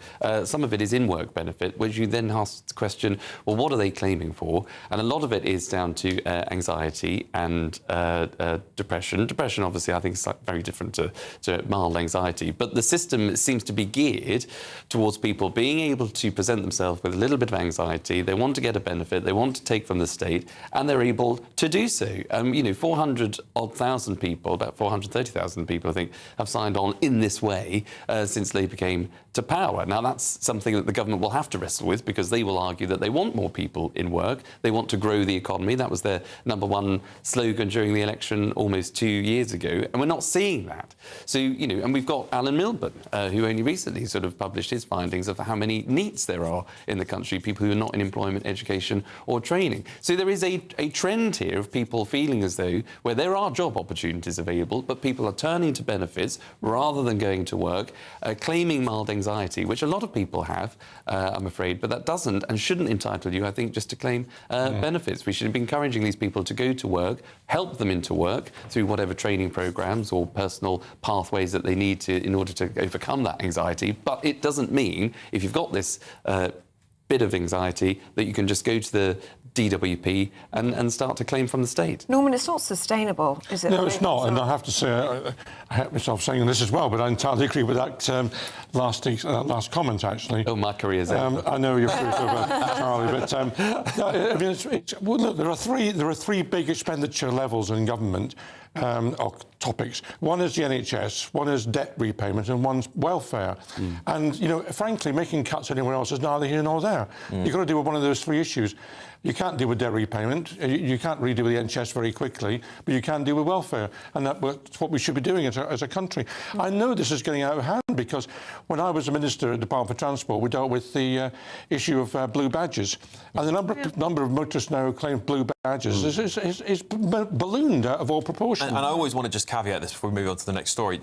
There are so many people who do need these benefits. Of course there are. So many millions of people that genuinely do need them. And I always feel so desperate for those people, because they're going to be hit because of these sorts of things. And that's why we've got to get it right. Aren't they? Well, if you take the blue badge example, the people who really need blue badges are being squeezed out of blue badge spaces by people who don't need blue badges. Absolutely right. But that's the issue about our country in general. There are people who obviously do, you're absolutely right, do genuinely need benefits, but are not getting maybe more money that they're entitled to, because there are people that claiming when they shouldn't. There are people that need housing in this country, social housing, that don't get it because there are people who are coming into this country illegally and being given that in over and above anybody else. You know, we talk about immigration and people seeking refuge. We could we open our hearts and our homes to people from Ukraine. We can help so many other more people that are in genuine need if we don't get around the topic. And it's usually by people on the opposite political divide to me that will say, actually, you know, we need to do more and help more people. We help people that genuinely need the help, but we need to be tougher on people that don't. Look, we've got just 1 minute left, so I thought we'd talk about something totally different, Norman. How much do you tip when you go out for dinner? It actually depends on the service, to be honest with you. What would your standard be? No, well, if it's a good service, I don't mind paying 10 or 12%, but if it's rubbish service, I may not give them anything, because I think that's what service should be about. Absolutely right. But in the story, anyway, in The Sun, is that if you live in Sheffield, this is not my opinion, this is the Sun's opinion or their analysis, if you live in Sheffield, you tip less than anywhere else in the UK, followed by Wolverhampton, and the best people for tipping are actually in Newcastle and Liverpool. There you go. What would they tip? 9%, I think. 9%? Yeah, I do give. Yes, I'll tip. Yes, I'll tip. Every time? Don't back a horse with 3 legs. That's my tip for you. At Royal Ascot, there's one for the family. I will tip if it's on the bill. I think that's just, you tap with your card, and if it's included, that's great. I won't tip, however, if somebody's just pouring me a pint at a bar and you still expect a tip. I think that's a bit too far. I totally agree. Look, still to come, more on Christopher Hope's interview with the Prime Minister. We'll also ask the government about it as they join us. Sir Keir Starmer said, when asking about the Russian warship taking a shot at a British yacht, said this. Clearly, that shouldn't have happened. I think it's reckless, but it does look as if the MOD assessment is it was drifting.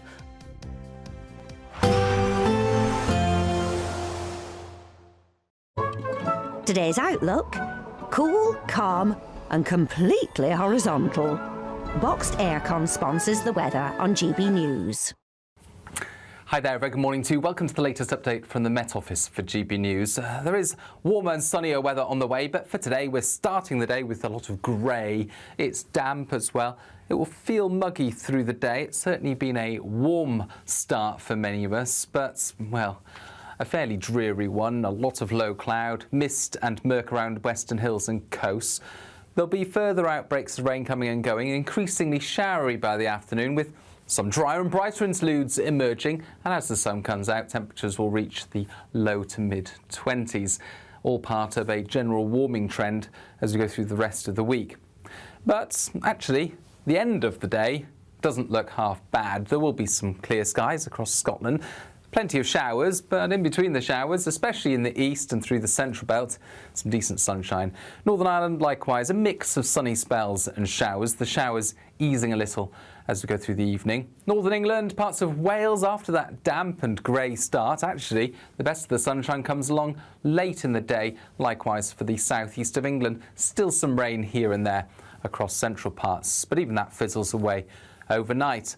And then overnight, it's dry for many at first, but another batch of wet weather moves into Ireland, reaches Northern Ireland by dawn, parts of southwestern Scotland, North Wales and northern Scotland. It's another warm night. Temperatures in the south, 17 or 18 Celsius, low teens further north. Some brightness around first thing Thursday, especially across the Midlands, eastern England as well. Towards the northwest, it's increasingly wet. Some heavy and persistent rain into Northern Ireland, much of Scotland, Northern England and North Wales. A real northwest-southeast split developing by the afternoon. Plenty of sunshine towards the southeast. Temperatures reaching 28 Celsius.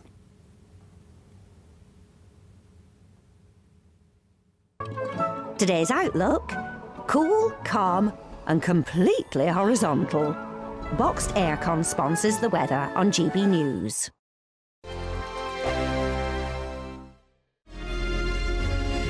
Thank you, Britain, for the thousands of you who are becoming friends of GB News each and every week.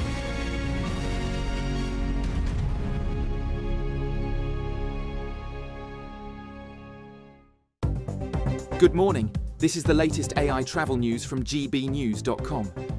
The A9 southbound between Dunblane and Keir roundabout is closed due to a crash. The M4 eastbound near junction 33 at Capel Llanilturn is congested. On the A63 eastbound, one lane is closed due to a broken down vehicle and expected to clear by 9:30.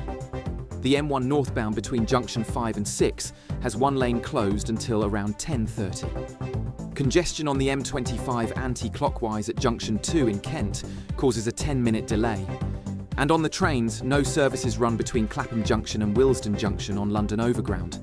For more travel news, go to gbnews.com.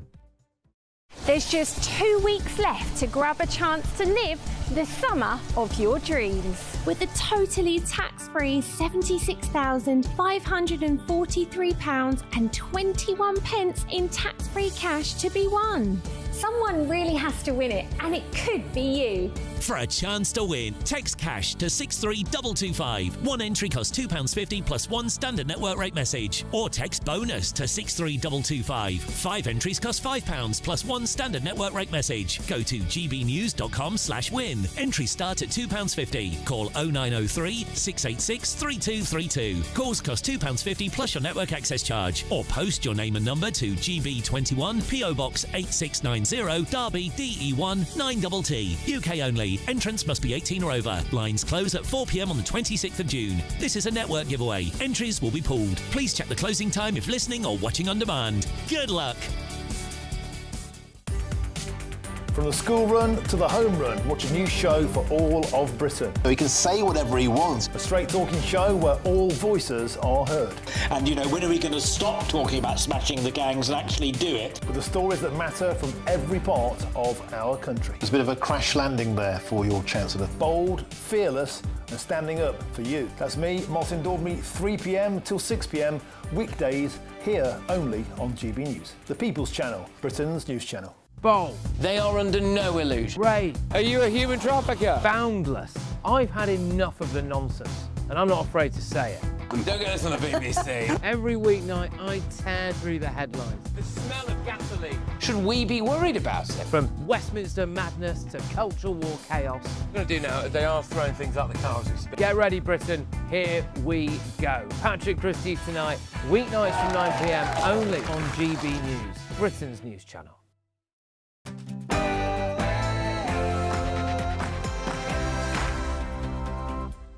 Good morning. The Prime Minister refutes allegations of two-tier policing in exclusive comments to GB News this morning.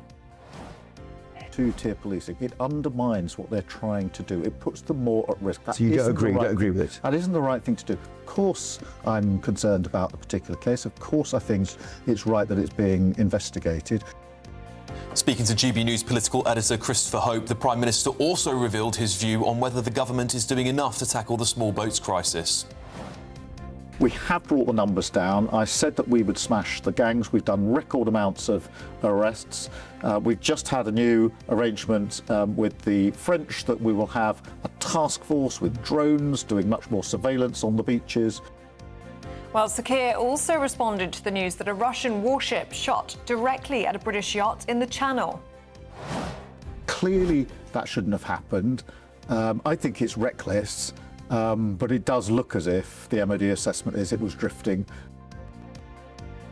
And former Top Gear presenter Jeremy Clarkson reveals his aggressive prostate cancer diagnosis. I've got cancer.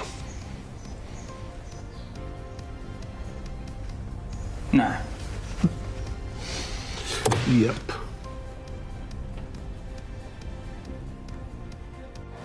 Yes, very sad news coming out of Diddley Squat this morning, and I'll have all the latest from his Cotswolds farm throughout the morning. Breaking news this morning, inflation did not budge in the month of May. It remained at 2.8% in another blow to the Chancellor. It's grey and damp out there for many of us this morning, but drier, brighter and warmer weather is on the way. Full details coming up in the forecast. Good morning, it's just gone 9 o'clock. I'm Ellie Costello. And I'm Alex Armstrong, and this is GB News Breakfast.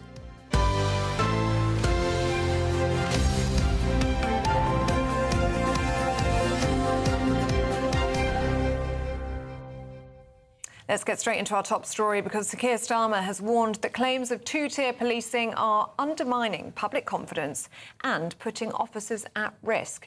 This follows the Henry Novak case. And he made these comments exclusively to GB News' political editor Christopher Hope. The Prime Minister also said Russian aggression is being addressed at the G7, describing the yacht incident as reckless. Well, on migration, he announced new plans with France to deploy officers and expand surveillance on beaches in order to tackle illegal crossings. Let's have a listen to this interview. Well, I think it's very important to separate some of these things out. Obviously, in relation to the arson attack at our house, that was dealt with by the courts, and that's now concluded. I'm very glad that justice has been done. What happened in the Channel, obviously, deeply concerning, and obviously feel for the couple on the yacht. It looks, the MOD assessment, as if it was a drifting warship that fired a warning shot. That's the assessment. Clearly, that shouldn't have happened. I think it's reckless, but it does look as if the MOD assessment is it was drifting, and that's what it is. Now, that doesn't take away from the fact that clearly Russia is aggressive across Europe. We're seeing the Ukraine war now in its 5th year, clear Russian aggression. And we are seeing state-backed attacks across Europe. We were discussing it here at the G7 yesterday. So we've got to be on our guard. But the incident in the Channel, as I say, MOD assessment is that it was actually a drifting warship rather than anything more sinister than When you that. say state-backed, you mean Russia? Yes. Do you think, or have you been told by your government that the Kremlin was behind the firebombing of your house? And how do you feel about that? Well, we've had information about what was behind the arson attacks on our house. Was it Kremlin? Look, that's for others to go into. Clearly, my primary concern was the safety and well-being of my family, and I just want to say thank you to all those that ensured that justice was done in the case where there was a verdict earlier this week. And how are they, the family? Look, it's a difficult time. I mean, clearly been impacted and affected. I'd rather not go into the details, but you can imagine.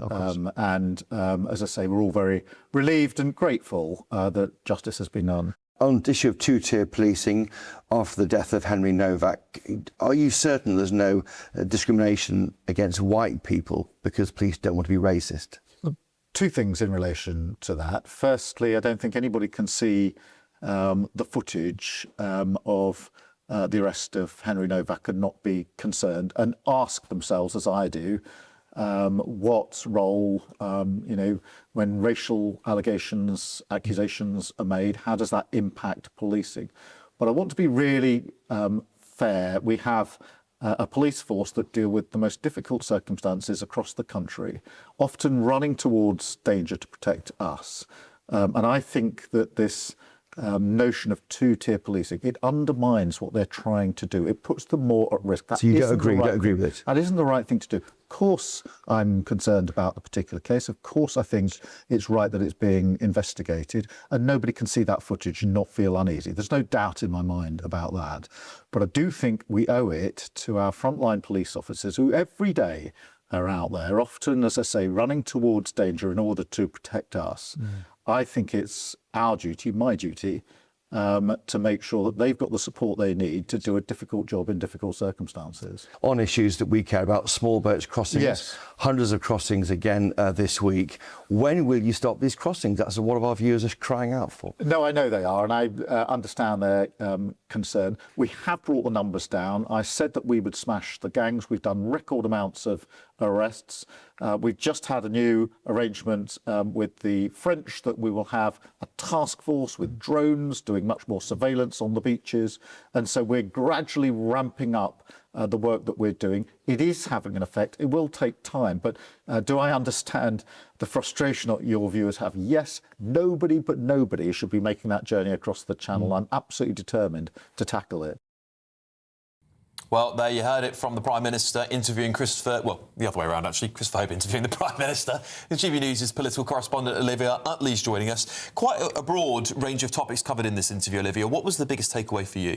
Well, I thought his comments on two-tier policing were really, really interesting because essentially what the Prime Minister is doing is pitching it as Reform versus the police here. Reform and Nigel Farage have spoken repeatedly about two-tier policing, about the danger of two-tier policing. It's pretty much the only question that Nigel Farage asks when he stands up in the House of Commons on Wednesday at Prime Minister's Questions. But the way the Prime Minister has pitched it there, it's that talking about two-tier policing undermines what the police are doing. And these brave policemen who are running towards danger, it puts them more at risk if we talk about two-tier policing. Now, that's a fascinating framing. I thought it was also really interesting when Chris asked him about whether police might be prejudiced against white people because of worries about looking like they're being racist.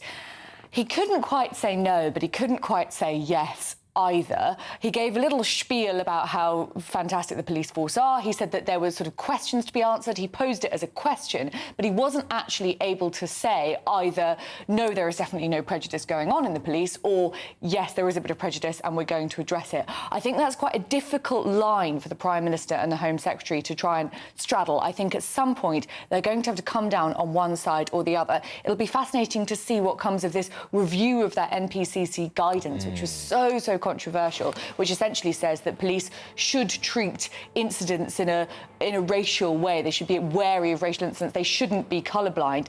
Fascinating to see if that's changed, and if and when that is changed, that shifts the Prime Minister's position. OK, Liv, thank you very much for your reaction to that interview. And still to come here, more on that breaking news of Jeremy Clarkson, indeed's cancer diagnosis. Yes, I'll be delivering the latest from Diddley Squat in just a few moments.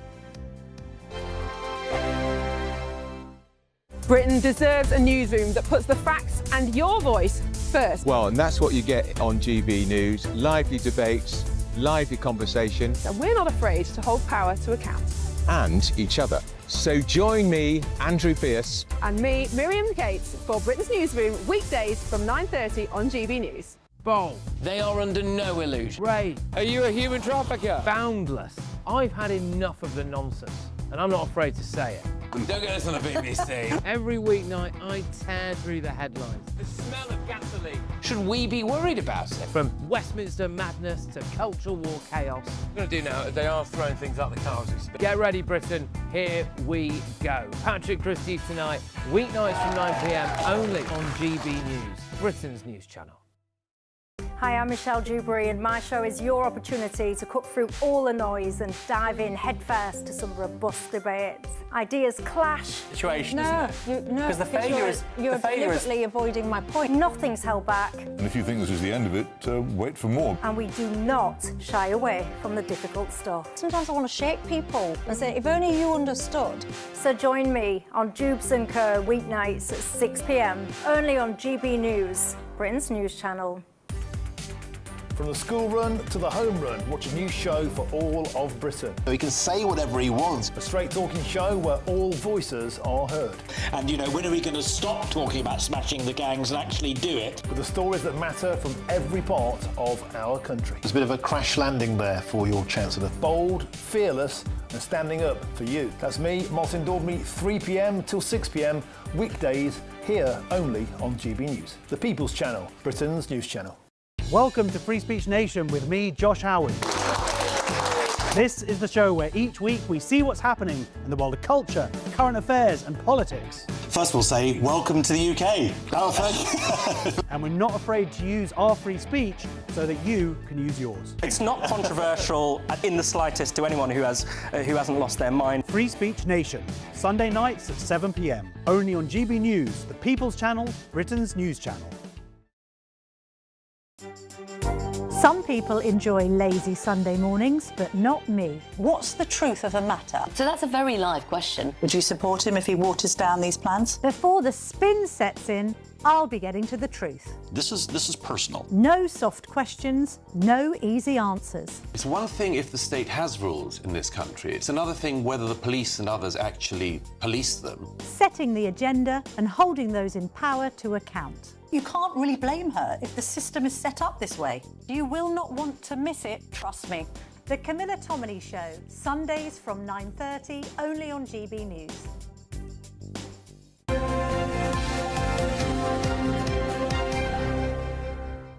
Welcome back. Joining us now is Cabinet Office Minister Nick Thomas-Symonds. Good morning, Minister. Thank you very much for joining us today. Good morning. I'd like to pick up, first of all, on the Prime Minister's comments exclusively to us here at GB News about two-tier policing. Our audience is not particularly happy about the response from the Prime Minister. My question to you is, are you gaslighting? Is the Prime Minister gaslighting the British public when it comes to two-tier policing? No, he really isn't, and I don't accept that we have two-tier policing in this country. And look, I've been a constituency MP for 11 years, dealing with lots of cases involving the police, and indeed I was in roles in opposition, shadowing the Home Office over a number of years. So I've been out with the police, I've seen their operations on the front line, seen our frontline police officers running towards danger to save people's lives, to keep people safe when others are running in the opposite direction. I think they seek... This isn't to say, of course, that where things don't go wrong, the police shouldn't rightly be held to account. We have the Independent Office of Police Conduct, and it's absolutely right that where things go wrong, that we have those processes in place. But I think the vast majority of our police officers, even as we are having this interview today, are out there putting their bodies on the line to keep us safe, and trying to act without fear or favour. Minister, in official documents from the NPCC, in black and white, here it says, under racial equality, it does not mean treating everyone the same or being colourblind. That surely is a perfect black and white example in policing instruction that there's two-tier policing in Britain. Police officers have to look at your race, they have to look at your skin colour, where you're from, and determine how to treat you. Is that not burying your heads in the sand when you say there's no such thing as two-tier policing? No, because everybody is equal before the law. The law, and I was a lawyer in the past, the law does apply to every person in the United Kingdom. So why is this guidance here then? Now, of course, we do have a history in the UK about how you treat people in the particular context that they are found.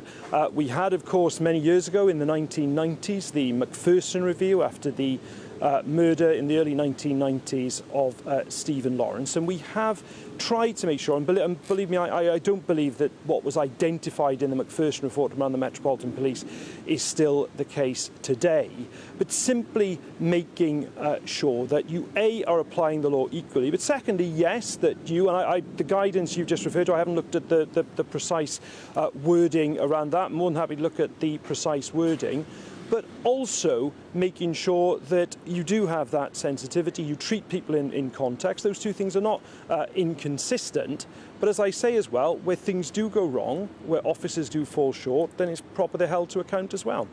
Can we talk about Russia? Because we now understand that Russia was behind the arson attacks on the Prime Minister's property.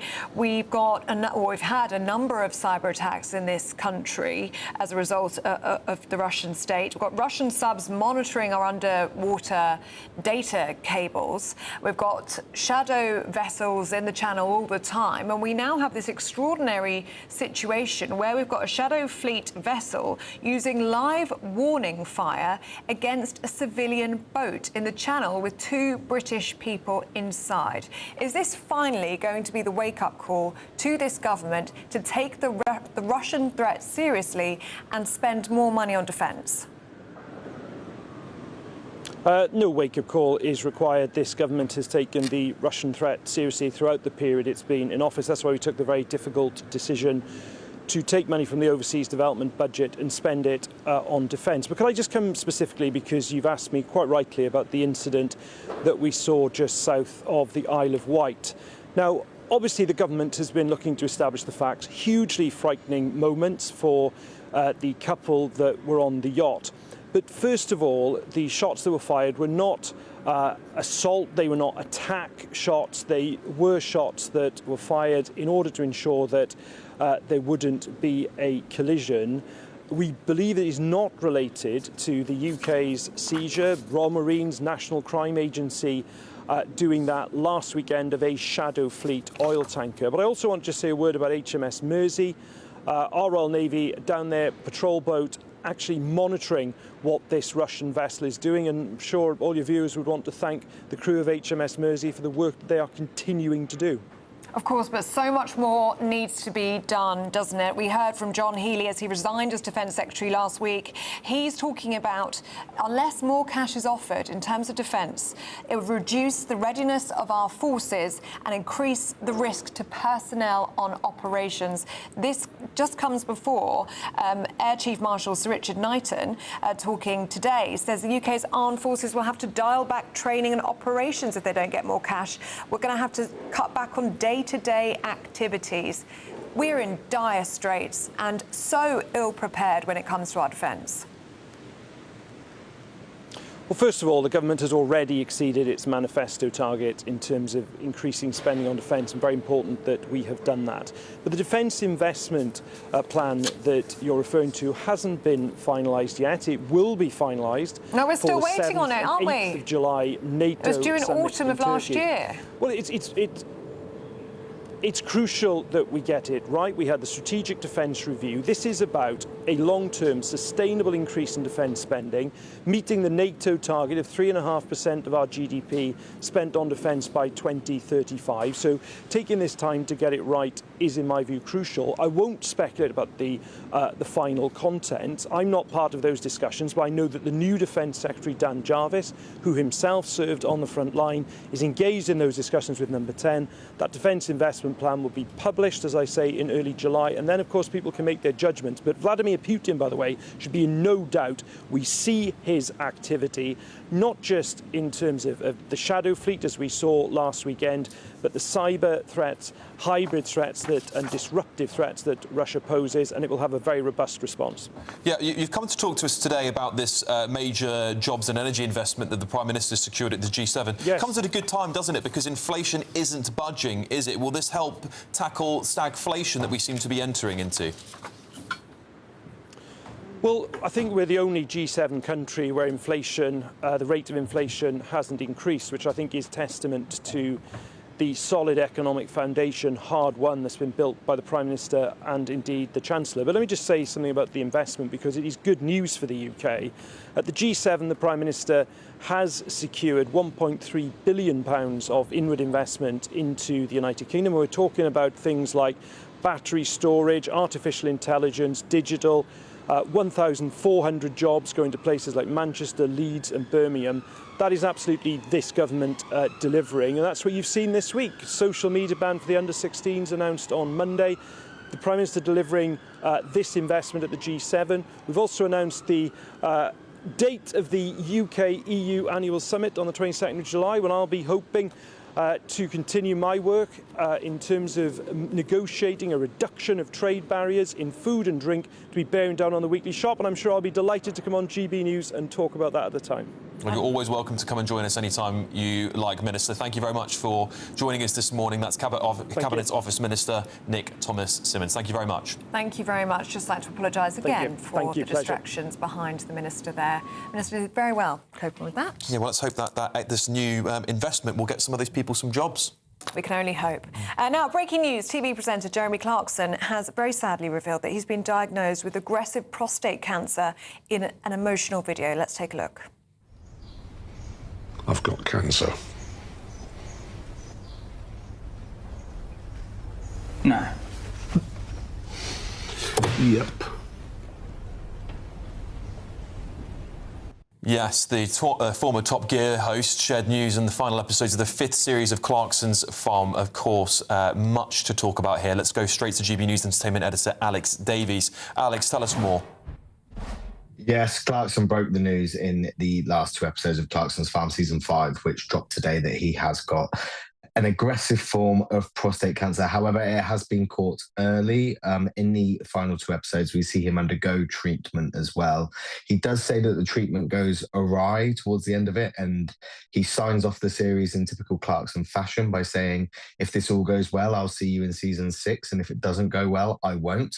I've been lucky enough to attend a few events of late where Jeremy Clarkson has been involved, and he has been there. He has been on his feet. He has been speaking to fans and farmers and flocked by Amazon camera crews. So it does look like whatever treatment he's been going through, it's been working, because he's been able to attend these events and keep up to date with the jobs on and off the farm. He hasn't said anything on social media this morning, but fans have been flocking and just saying how devastated they are by the news. OK, Alex Davies, thank you so much for that update.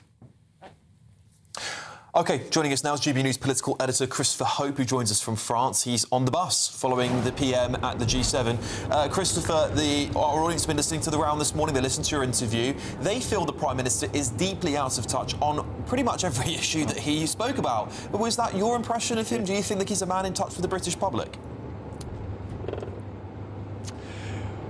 That's a great question, Alex, because I think he has a problem connecting with the British public. He is relaxed. He knows what he wants to do. He's trying to. He always talks about, in my mind's eye, he imagines Jaguar Land Rover workers, for example, benefiting from a trade deal with America. He always tries to almost think about who he's trying to help, but he doesn't seem to be cutting through to viewers and listeners at GB News, and it is a slight mystery. I mean, what he's saying about two-tier policing is clearly at odds with what so many of our viewers and listeners say. He says it undermines police. They would say it undermines trust in policing, because frankly the concern is that the police are more concerned about racial issues than dealing with issues that may affect white people. Why is that the case? And that's why our viewers and listeners raise that. He is facing a huge weekend coming up. The results of the by-election could see Andy Burnham returning to Parliament. We'll wait and see how that plays out. Wes Streeting, he says he'll challenge him next week. So we'll wait and see where the PM goes with this. We're looking at that the PM will be in touch though with Andy Burnham over the weekend. OK, Christopher Hope there for us. Thank you very much. All right, coming up next, Britain's Newsroom with Andrew Pearce and Miriam Cates. What's happening on your show, guys? Good morning. Well, we will be looking at these comments that Starmer did make to Chopper. An interesting thing he said about the beaches, about small boats, that we're going to be using drones to do more surveillance. So that's perhaps positive in amidst a sea of otherwise disappointing news. Yeah, and we're also talking to historian, is this his swan song on the world stage? Yeah. Because the area, you can go to Westminster, there's only one story in town. It's thick with talk of leadership contests and leadership challenges, and which could all kick off this weekend. Of course, we're going to be looking at the tensions with Russia as well, what exactly happened on that British yacht. Will Bodley spoke to the couple, we're going to be talking to him. And Iran, is it all over? I mean, Trump says they'll never have a nuclear weapon. Sounds very optimistic. We've yet to see the text of the deal. Absolutely. And we are now going to go to some very nice weather.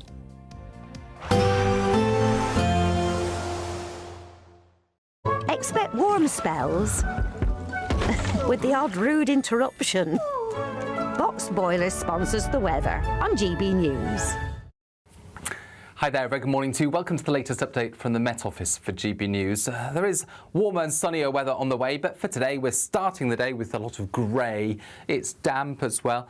It will feel muggy through the day. It's certainly been a warm start for many of us, but, well, a fairly dreary one. A lot of low cloud, mist and murk around western hills and coasts. There'll be further outbreaks of rain coming and going, increasingly showery by the afternoon, with some drier and brighter interludes emerging, and as the sun comes out, temperatures will reach the low to mid-20s, all part of a general warming trend as we go through the rest of the week. But actually, the end of the day doesn't look half bad. There will be some clear skies across Scotland, plenty of showers, but in between the showers, especially in the east and through the central belt, some decent sunshine. Northern Ireland, likewise, a mix of sunny spells and showers, the showers easing a little as we go through the evening. Northern England, parts of Wales, after that damp and grey start, actually, the best of the sunshine comes along late in the day. Likewise for the southeast of England, still some rain here and there across central parts, but even that fizzles away overnight.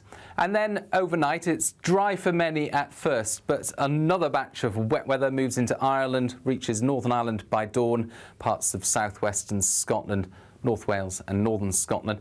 It's another warm night. Temperatures in the south, 17 or 18 Celsius, low teens further north. Some brightness around first thing Thursday, especially across the Midlands, eastern England as well. Towards the northwest, it's increasingly wet. Some heavy and persistent rain into Northern Ireland, much of Scotland, Northern England and North Wales.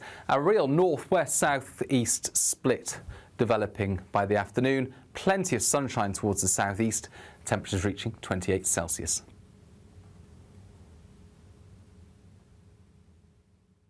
Expect warm spells with the odd rude interruption. Box Boiler sponsors the weather on GB News.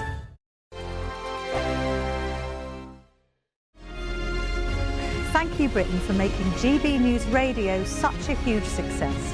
Whether you're in the car, on the go, or listening at home, thank you for choosing us as your radio station.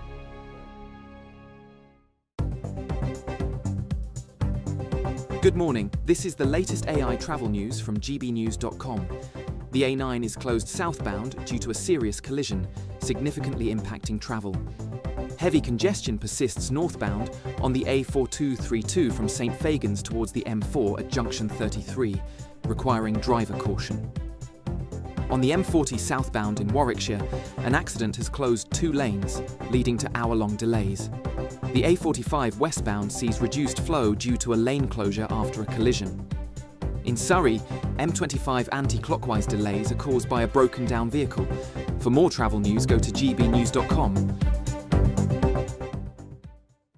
Bold. They are under no illusion. Ray, are you a human trafficker? Boundless. I've had enough of the nonsense, and I'm not afraid to say it. Don't get this on the BBC. Every weeknight, I tear through the headlines. The smell of gasoline. Should we be worried about it? From Westminster madness to cultural war chaos. What I'm going to do now is they are throwing things out the car as we speak. Get ready, Britain. Here we go. Patrick Christie's tonight, weeknights from 9 p.m. only on GB News, Britain's news channel.